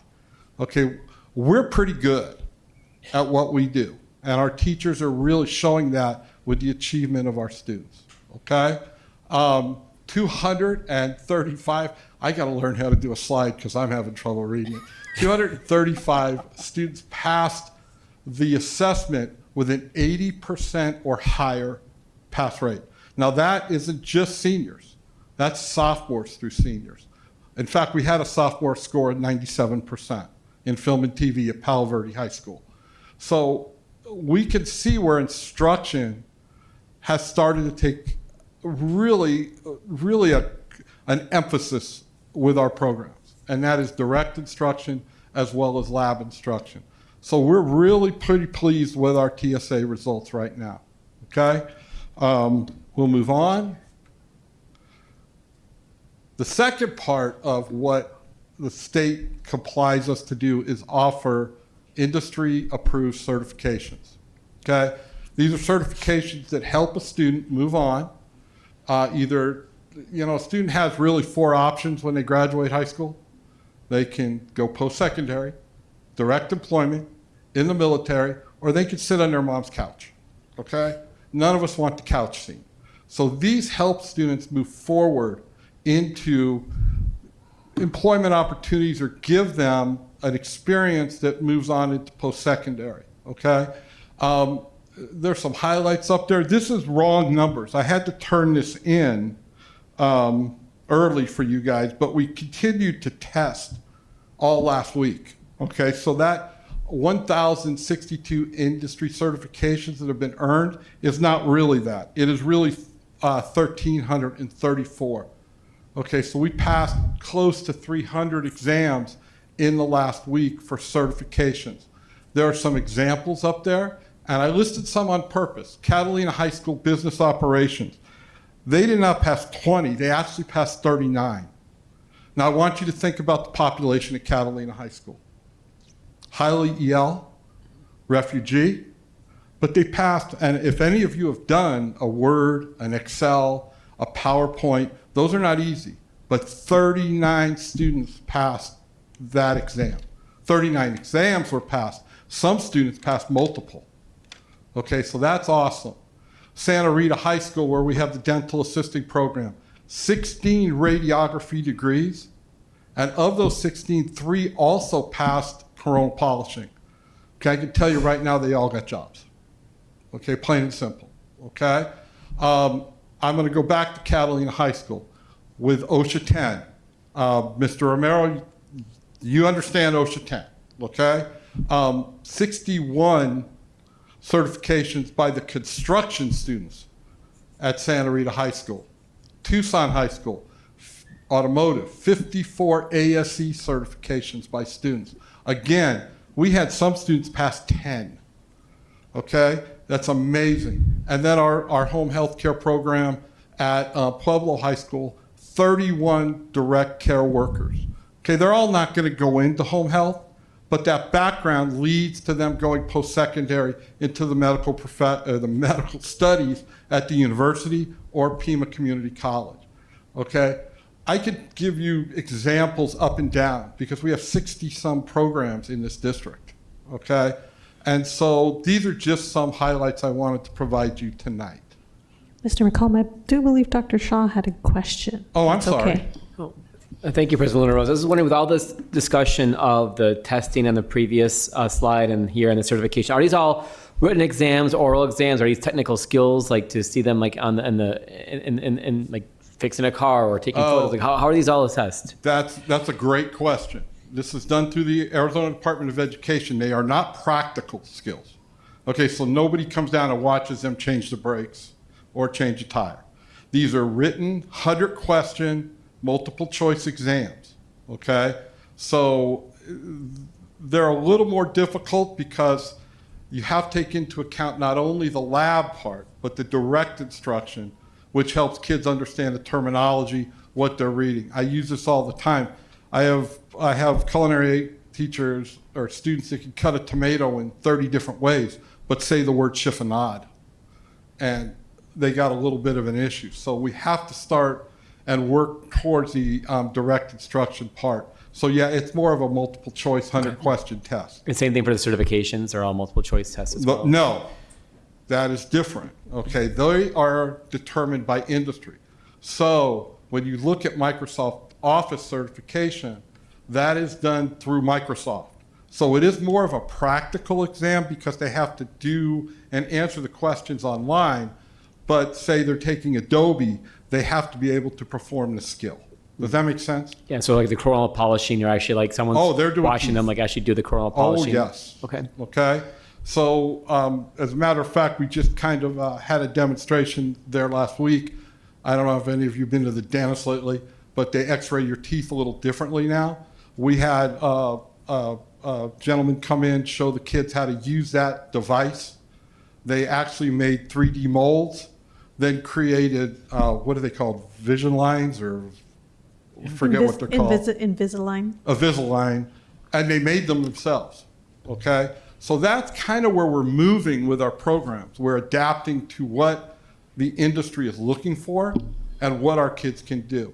And this is not just in these programs. This is what we're looking at welding programs. Any program that we have, we're looking to adapt and move forward to what industry is looking for, but also giving our kids the opportunity that if they want to go post-secondary military, they have that option also, okay? These are the two big things that ADE looks at us about, but enhancements are a different story, okay? So we do throw some things in that we don't normally do. Now, what do we attribute this to, okay? We are currently going through our every 5 years we are monitored by the state of Arizona. And we're currently going through that monitoring now. And it's about 2 years of my life I will never get back, okay? It's plain and simple. And we're on the year where we're uploading. We're also introducing in our district, and you've heard this from Dr. Hewitt, our new instructional platform. It made sense for us to combine so teachers did not have to do two different things, okay? So what we did this year is we looked at our teacher professional development in a different way. We developed what we call a professional growth plan with each individual CTE teacher. They meet with our staff, my team, my professional development folks. They come up with the plan in conjunction with us. They have to have an instructional goal, a TSA goal, a certification that we just looked at goal, and then a personal professional development goal. Where do they want to go? Okay? That has been developed. We are finalizing those plans right now. They are tied to some stipends. Okay? I'm a firm believer that I don't just give money away. So you have to show us that you've earned what we're going to provide you. Okay? We also did program-specific PLCs. In that format, we brought down during the first quarter, second quarter, and third quarter, we brought down all of our automotive teachers. Unlike some districts that have one auto program, we have 7. Okay, we also have to take into account our mobility rate, everything else. In other words, a student could move from Pueblo to Choya at semester. But we can't have the student learning one thing at Pueblo and then going to Choya and learning something separate or different. So we brought our programs together and we formulated consistent curriculum maps so that everybody's on the same page. Now, we're not telling teachers how to teach it, but we're telling teachers, hey, at this point, this is what we're looking at teachers teaching during that specific part of the year. We also did scope and sequence. Again, we worked on our ADE monitoring documents. We did some TSA prep work with teachers. And now we're starting to move into crosswalking some of our academic courses with our CTE courses. For example, bioscience. Okay, you're going to see this next year, and there's a couple ways this plays out. We crosswalked it with biology and chemistry. So if a student takes 2 years of bioscience, they can earn their bio and chemistry credit. That we went through Ms. Aranda's folks, our bioscience teachers. So now how does that play into a school? And I'm going to use Santa Rita as an example. We don't have to find a biology teacher because kids can take bioscience and get their biology and their chemistry credit, okay? From one teacher in one program. It helps out with hiring. It helps out with keeping teachers. It's great for kids. And I'll tell you what, bioscience, which is also tied to the University of Arizona for concurrent enrollment credit, is a big benefit to kids. We're also now looking at computer science, and other districts do this, as a 4th-year math option. Okay? So if a student completes 2 years of computer science, they can earn their 4th-year math credit. Okay? Everything kind of goes. So we're starting to look at some different things. And then during our professional learning days, the district professional days, we brought in Teacher Clarity PD that was developed specifically for CTE. You know, I'll just say this straight up. When we hire a teacher, that teacher could have been working in a car at an automotive dealership 3 months before we hire them. There is no pedagogical background. So they didn't go through the training that I went through or other teachers have gone through. So we have to bring them in and we have to provide specific training so that they are successful. I'll tell you one thing, it's one thing to work in industry, it's another thing to stand in front of 30 kids, okay? That's a fact. So what we did is we built our PD to kind of help our teachers, especially our young ones, to kind of get used to teaching step by step by step, okay? This has been something that CTE's been doing for years and years. So that was kind of our PD. So you're seeing our kind of year-end review, okay? I do have to tell you that we are looking at some additions, and I'm going to let Ms. Kevitt, who's going to, I don't know if she's in here. There she is. I'm going to let her talk a little bit more about this than me. We're going to go and we're going to partner with our early learning childhood centers to do early ECE, early childhood education. Why are we doing that? I'll be honest with you, I'm tired of mechanical babies, okay? We need to have our folks see the real thing, work with babies that aren't run by batteries, and just get learning. We will provide Parapro certification for those students that they'll be able to take, and then hopefully we can work out some deals to where our kids can move on and help us out at the early learning childhood centers, okay? We are looking at sunsetting some programs. And when I say sunset, I don't say close, okay? Sunset means that we're looking at trying to build them back up, possibly reopen them if populations grow, okay? So at Santa Rita High School, we are looking at our business administration program. We had a retirement there, and there was some low enrollment. We're going to sunset that, as well as computer science. The teacher that was currently there transferred to Tucson High, and there was some low enrollment, as well as at University High with our bioscience teacher. Okay, doesn't mean we're going to shut them down. Just means that we're going to look to retool a little bit, see if we can grow some interest at those sites. Maybe we get a little more enrollment. I just don't want CTE teachers pulling on each arm, trying to get that kid in their class. Let's do what fits at the school based on the enrollment, and we'll go from there, okay? So I know I was quick, it's late, you're tired, you've had to listen to money for the last 4 hours, it seems like. And I could tell you about money if you want, but I'd rather not. But if you have any questions, go ahead and go from there. All right. Any questions for Mr. McCollum? Ms. Shaw. Thank you so much for everything you do. Thank you.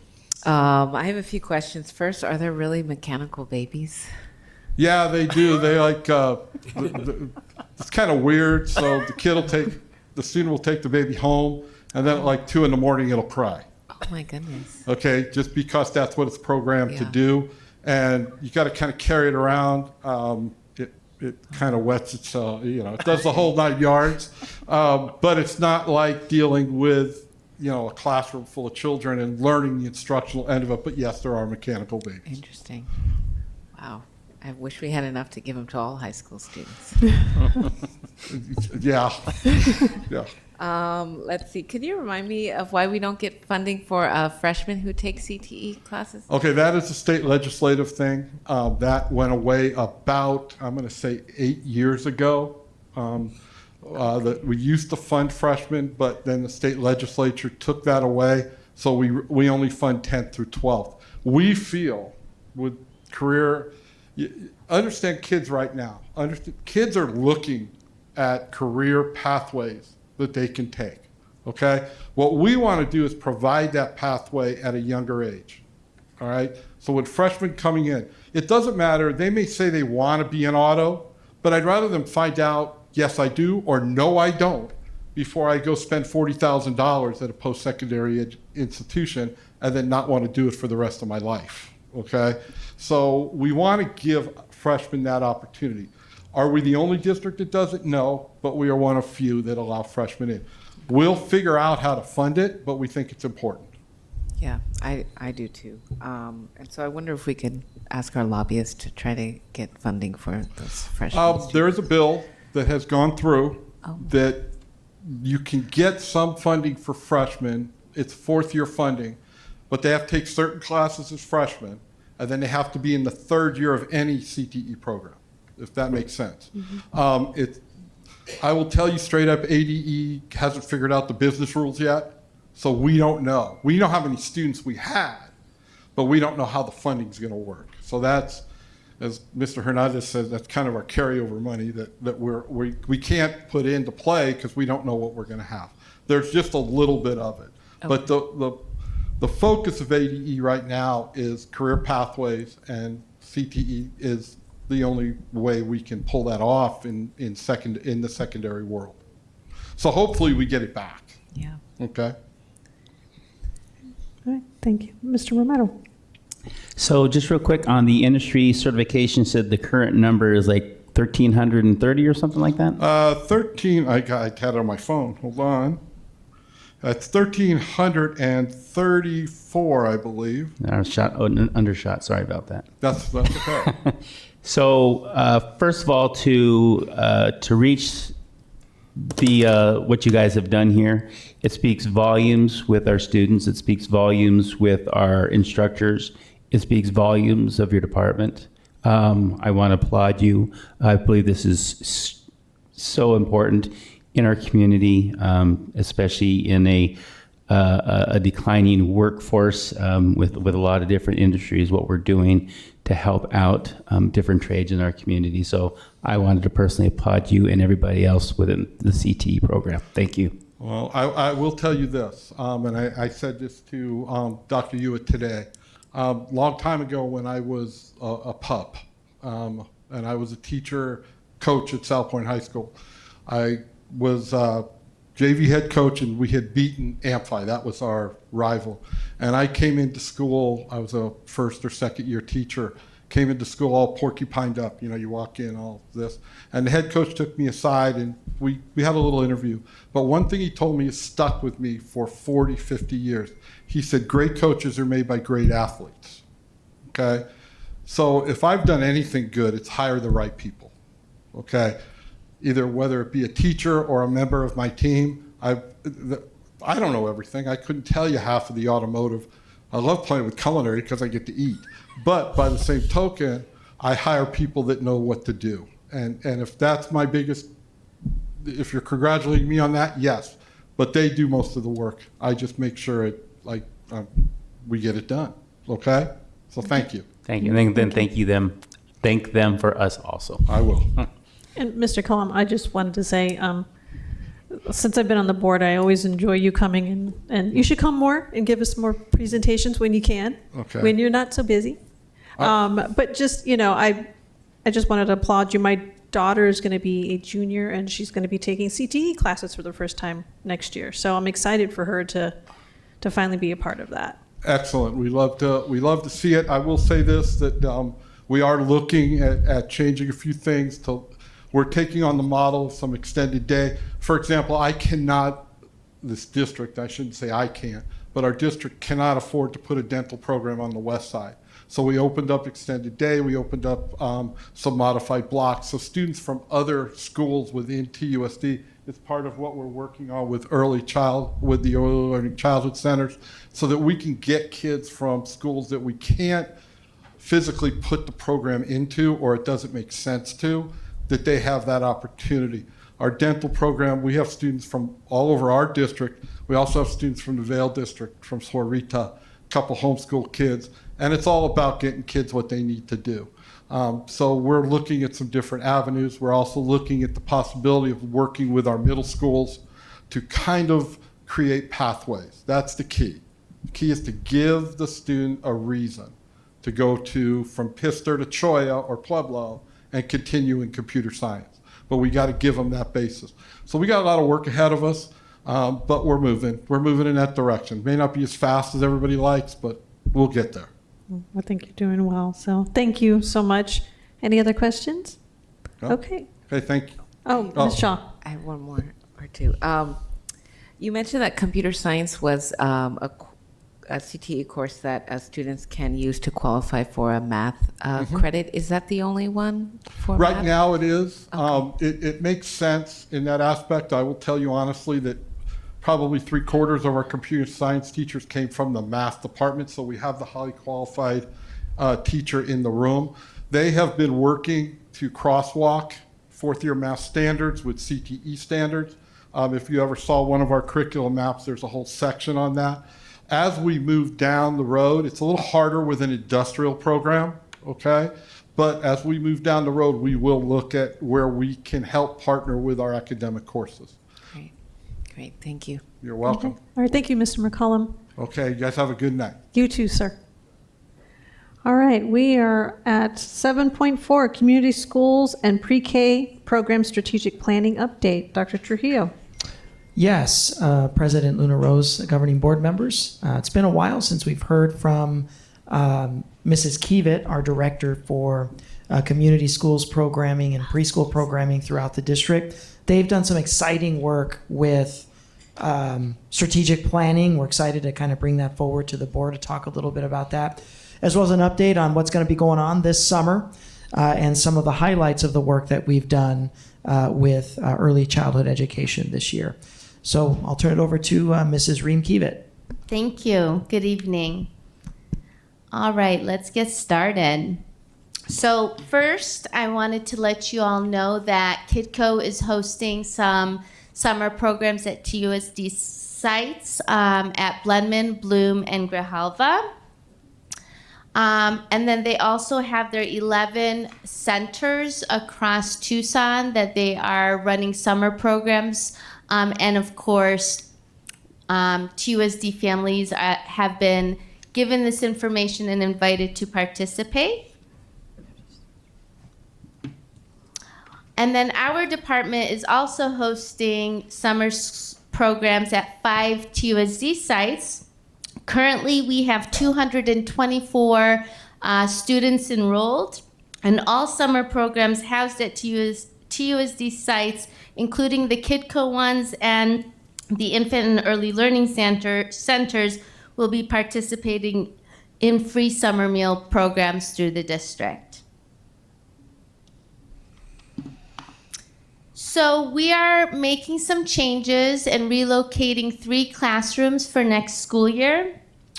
This decision was not taken lightly. It was a culmination of analysis of data spanning the past 5 years. We examined enrollment trends, identified classrooms that were under-enrolled but had no students on a wait list, and conducted assessments of capacity and wait lists at other sites. So after looking at all of that data, we decided to relocate 1 classroom from Myers to Banks that has a wait list of over 14 students, and all their spots currently are filled. Myers right now has 3 preschool classrooms, so that community will continue to be served with the 2 classrooms that we're leaving there. Davidson and Hudlow have 2 preschool programs at their sites, and they're severely under-enrolled, so we're moving 1 from Davidson to Grijalva. They have all of their spots filled currently with 24 kids on a wait list. And we're moving 1 classroom from Hudlow to Dietz. Dietz will be a new preschool program. The principal has been advocating for years actually to open a preschool program there. So we really believe with his support and the community interest that we'll be able to fill up the slots that are currently unfilled at Hudlow.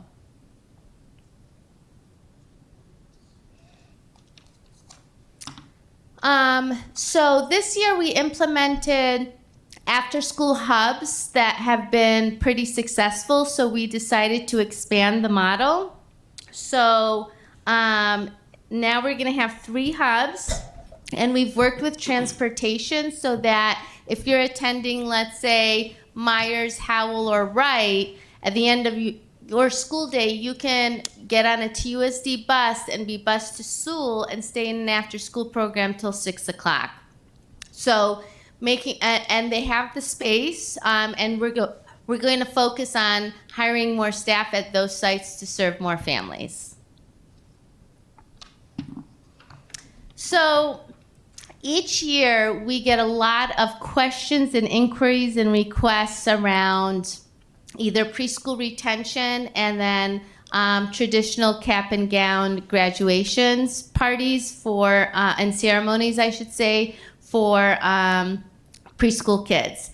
And sometimes this is kind of a heated topic, so I thought I would come out to the community and share our philosophy and why we take the stance that we take, because it's super duper cute to see little ones in a cap and gown.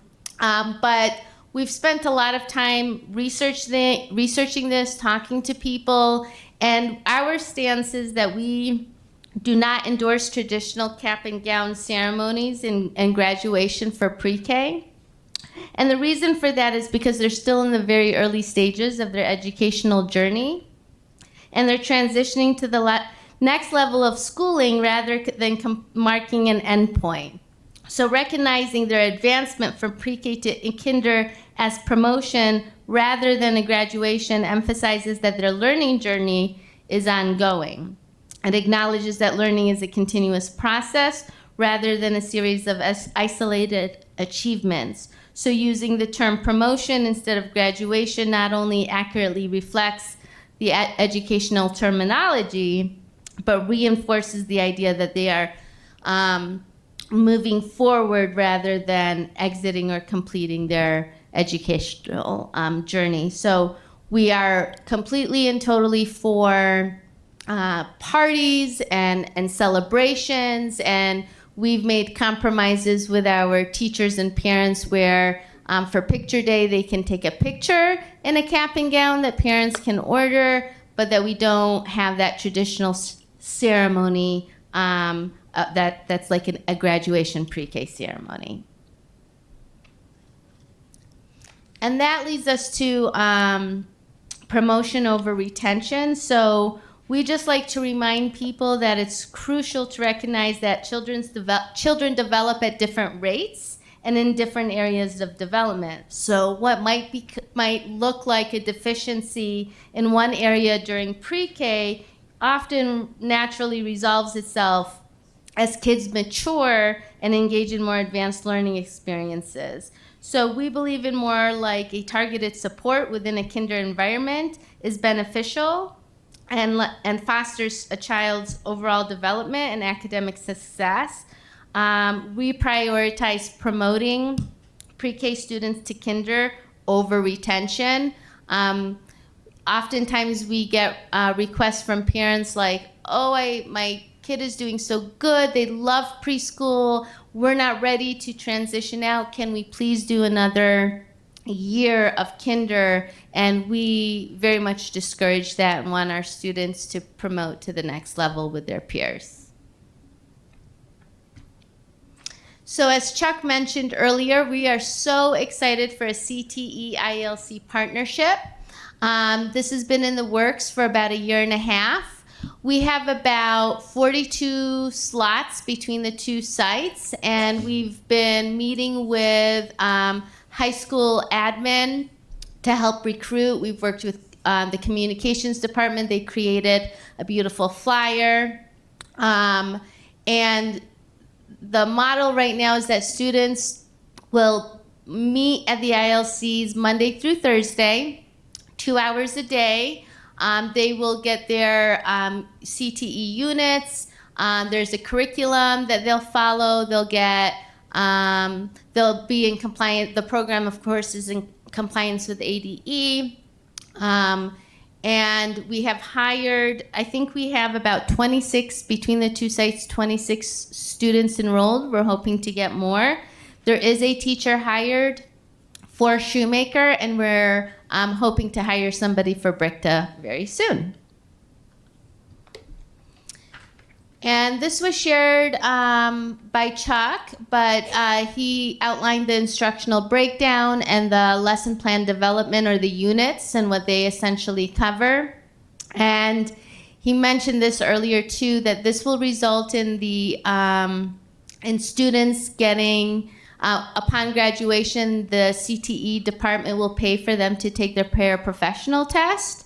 They'll be eligible for to work within the program, and once they graduate and they do well and meet certain criteria, they can become employees not only at the centers, but essentially pre-K programs across the district.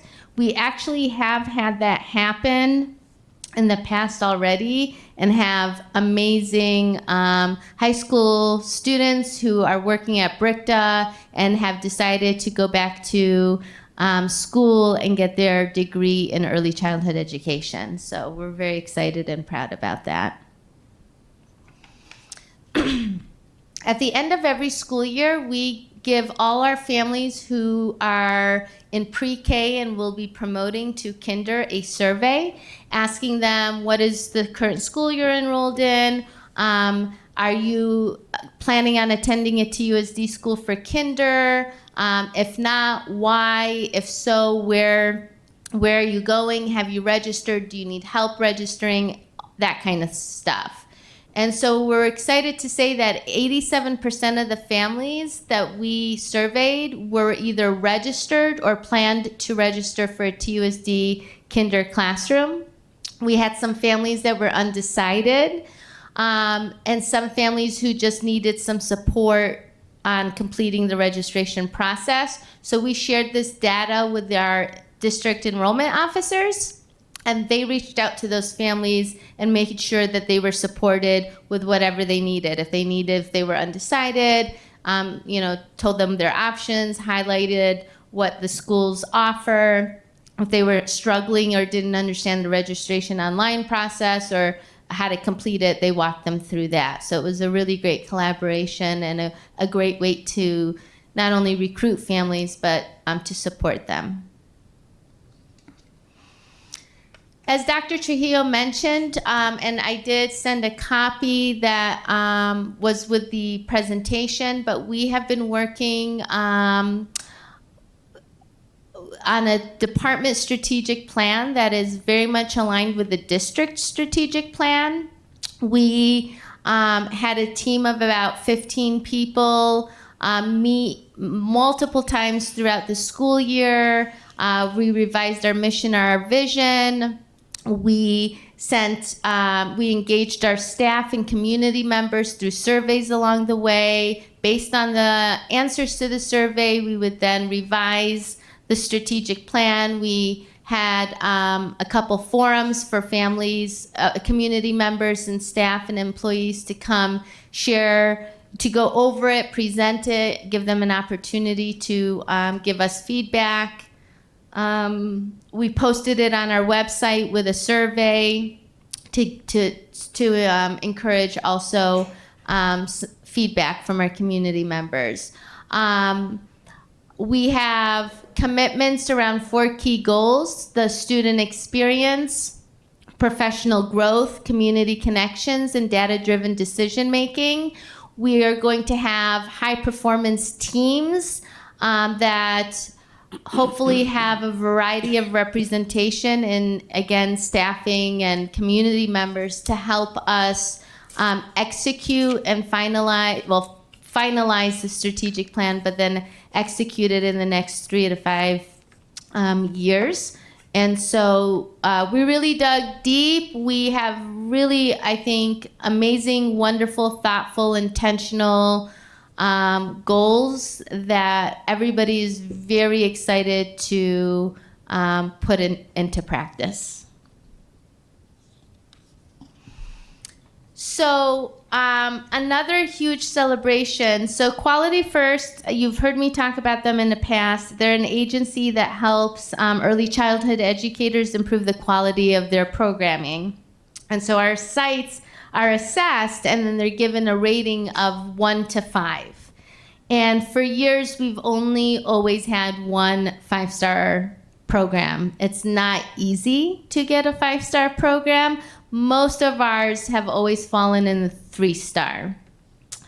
And I'm really excited to say that with the grant funds that we use to upgrade our classroom environments and the intentional work around health and safety practices, teacher-child interactions, developmentally appropriate practices, the professional development that we've been providing, the coaching that we've been providing, we, for the first time ever, have 9 5-star rated programs, and they're listed there for you.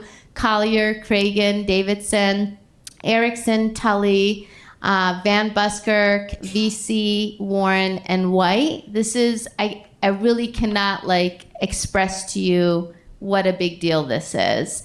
And then we have, it says 16, but this week we found out we have 17.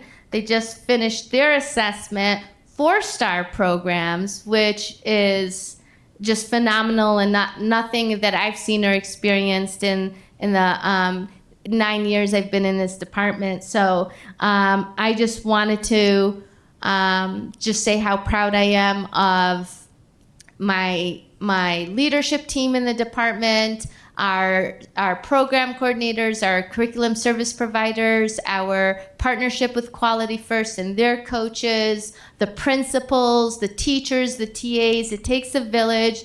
Even curriculum and instruction department that always includes our staff in really important trainings. They used to not be included, and they've been very diligent and very just inclusive and making sure that we're, that they're part of the TUSD learning process. And you can see that there's growth being made because of all those things. And so to end this, we also just want to highlight Shoemaker. Shoemaker struggled in the early years. They've really transformed since they opened 9 years ago. And a lot of that I really believe has to do with not only the amazing staff at that site, but to a superstar leader, their program coordinator, Heather Nordbach. She leads with compassion, integrity, and care. And she really shows, like so many others, the importance of value of what an amazing, thoughtful, hardworking person in leadership, the impact that they can have. And she has really turned that culture and climate around. And we were just so happy again and excited to see that they earned that 4-star. So the communications department did a little video for us that I was hoping we could share.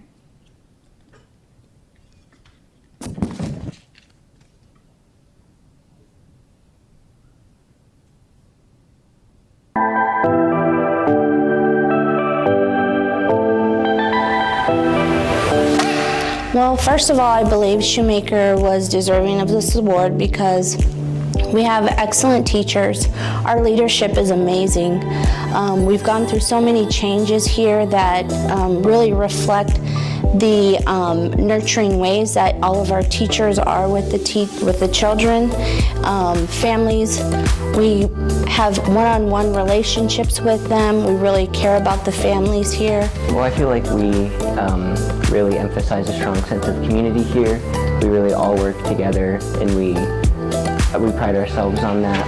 I love Shoemaker because they love my children and they care and support about my family.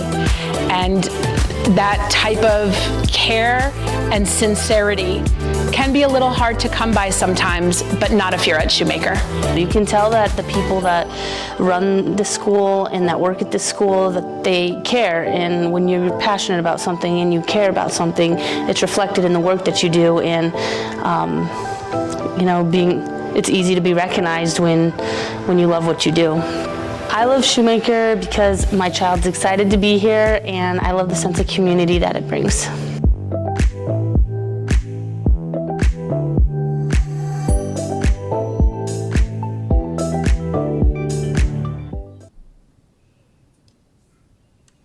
So that concludes my presentation.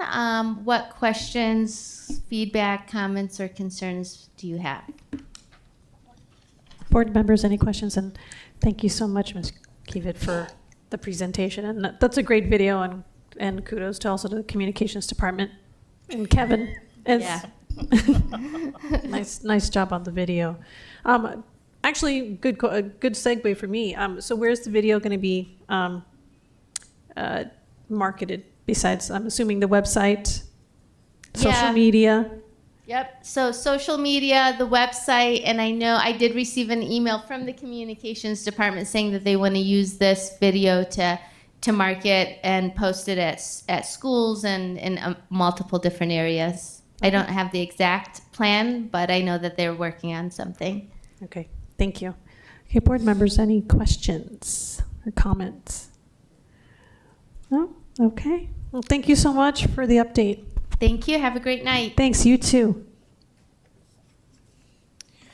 All right. I believe we are at future meeting dates and agenda items. Dr. Trujillo. But President Luna Rose, members of the board, I'd like to ask if the board will consider moving the July 23rd governing board meeting to Tuesday, July 30th. Okay.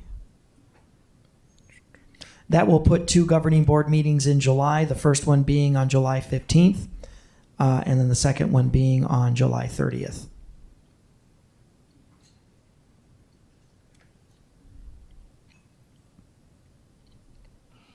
All right, board members, anybody have any issues with that?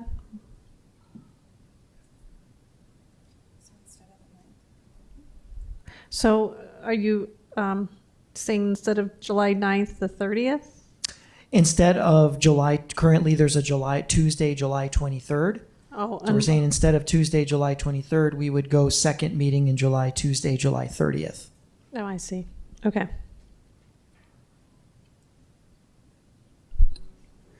What's the first meeting in July? What's The first meeting in July is July 15th.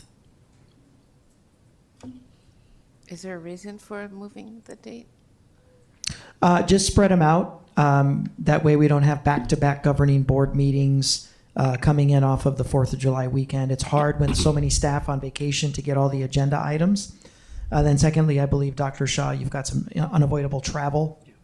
Yeah, I'll be missing the July 15th and 23rd meetings if it's on those dates because of my travel this summer. So if we move the 23rd to the 30th, I can attend at least one of the 2 July meetings. Okay. Well, I'm still okay with that. And board members, you're good? Okay, I think that's okay, Dr. Trujillo. Yes, sir. Mr. Ross. I'm sorry, I was just going to remind you need to vote on a change. Oh. Well, thank you. It's the end of the night. Okay. Do I have a motion to change the meeting dates to July 15th and 30th as opposed to July 15th, July 23rd? I'll move the item. Okay, Dr. Shaw moves. I'll second. So moved by Dr. Shaw, seconded by me. All those in favor say aye. Aye. Aye. Any opposed? All right, the ayes have it 5-0. Okay, I do believe we're still finishing any agenda or future meeting dates. Yeah, June 4th, be on the lookout, those of you in the public. We're going to have study session number 2 on the proposed desegregation budget, as well as the proposed district maintenance and operations budget. Code of Conduct will be returning for study session number 2, also on June 4th. And then we will welcome Dr. Hewitt and her team for a curricular update, which will include an updated version of the board's adopted textbook for math, Eureka Math Squared. So we will be busy on June 4th. Okay. Well, thank you, and good luck to all the students that are graduating and moving on, and to all those who are promoting. We'll see you at the school year next year. Have a good evening.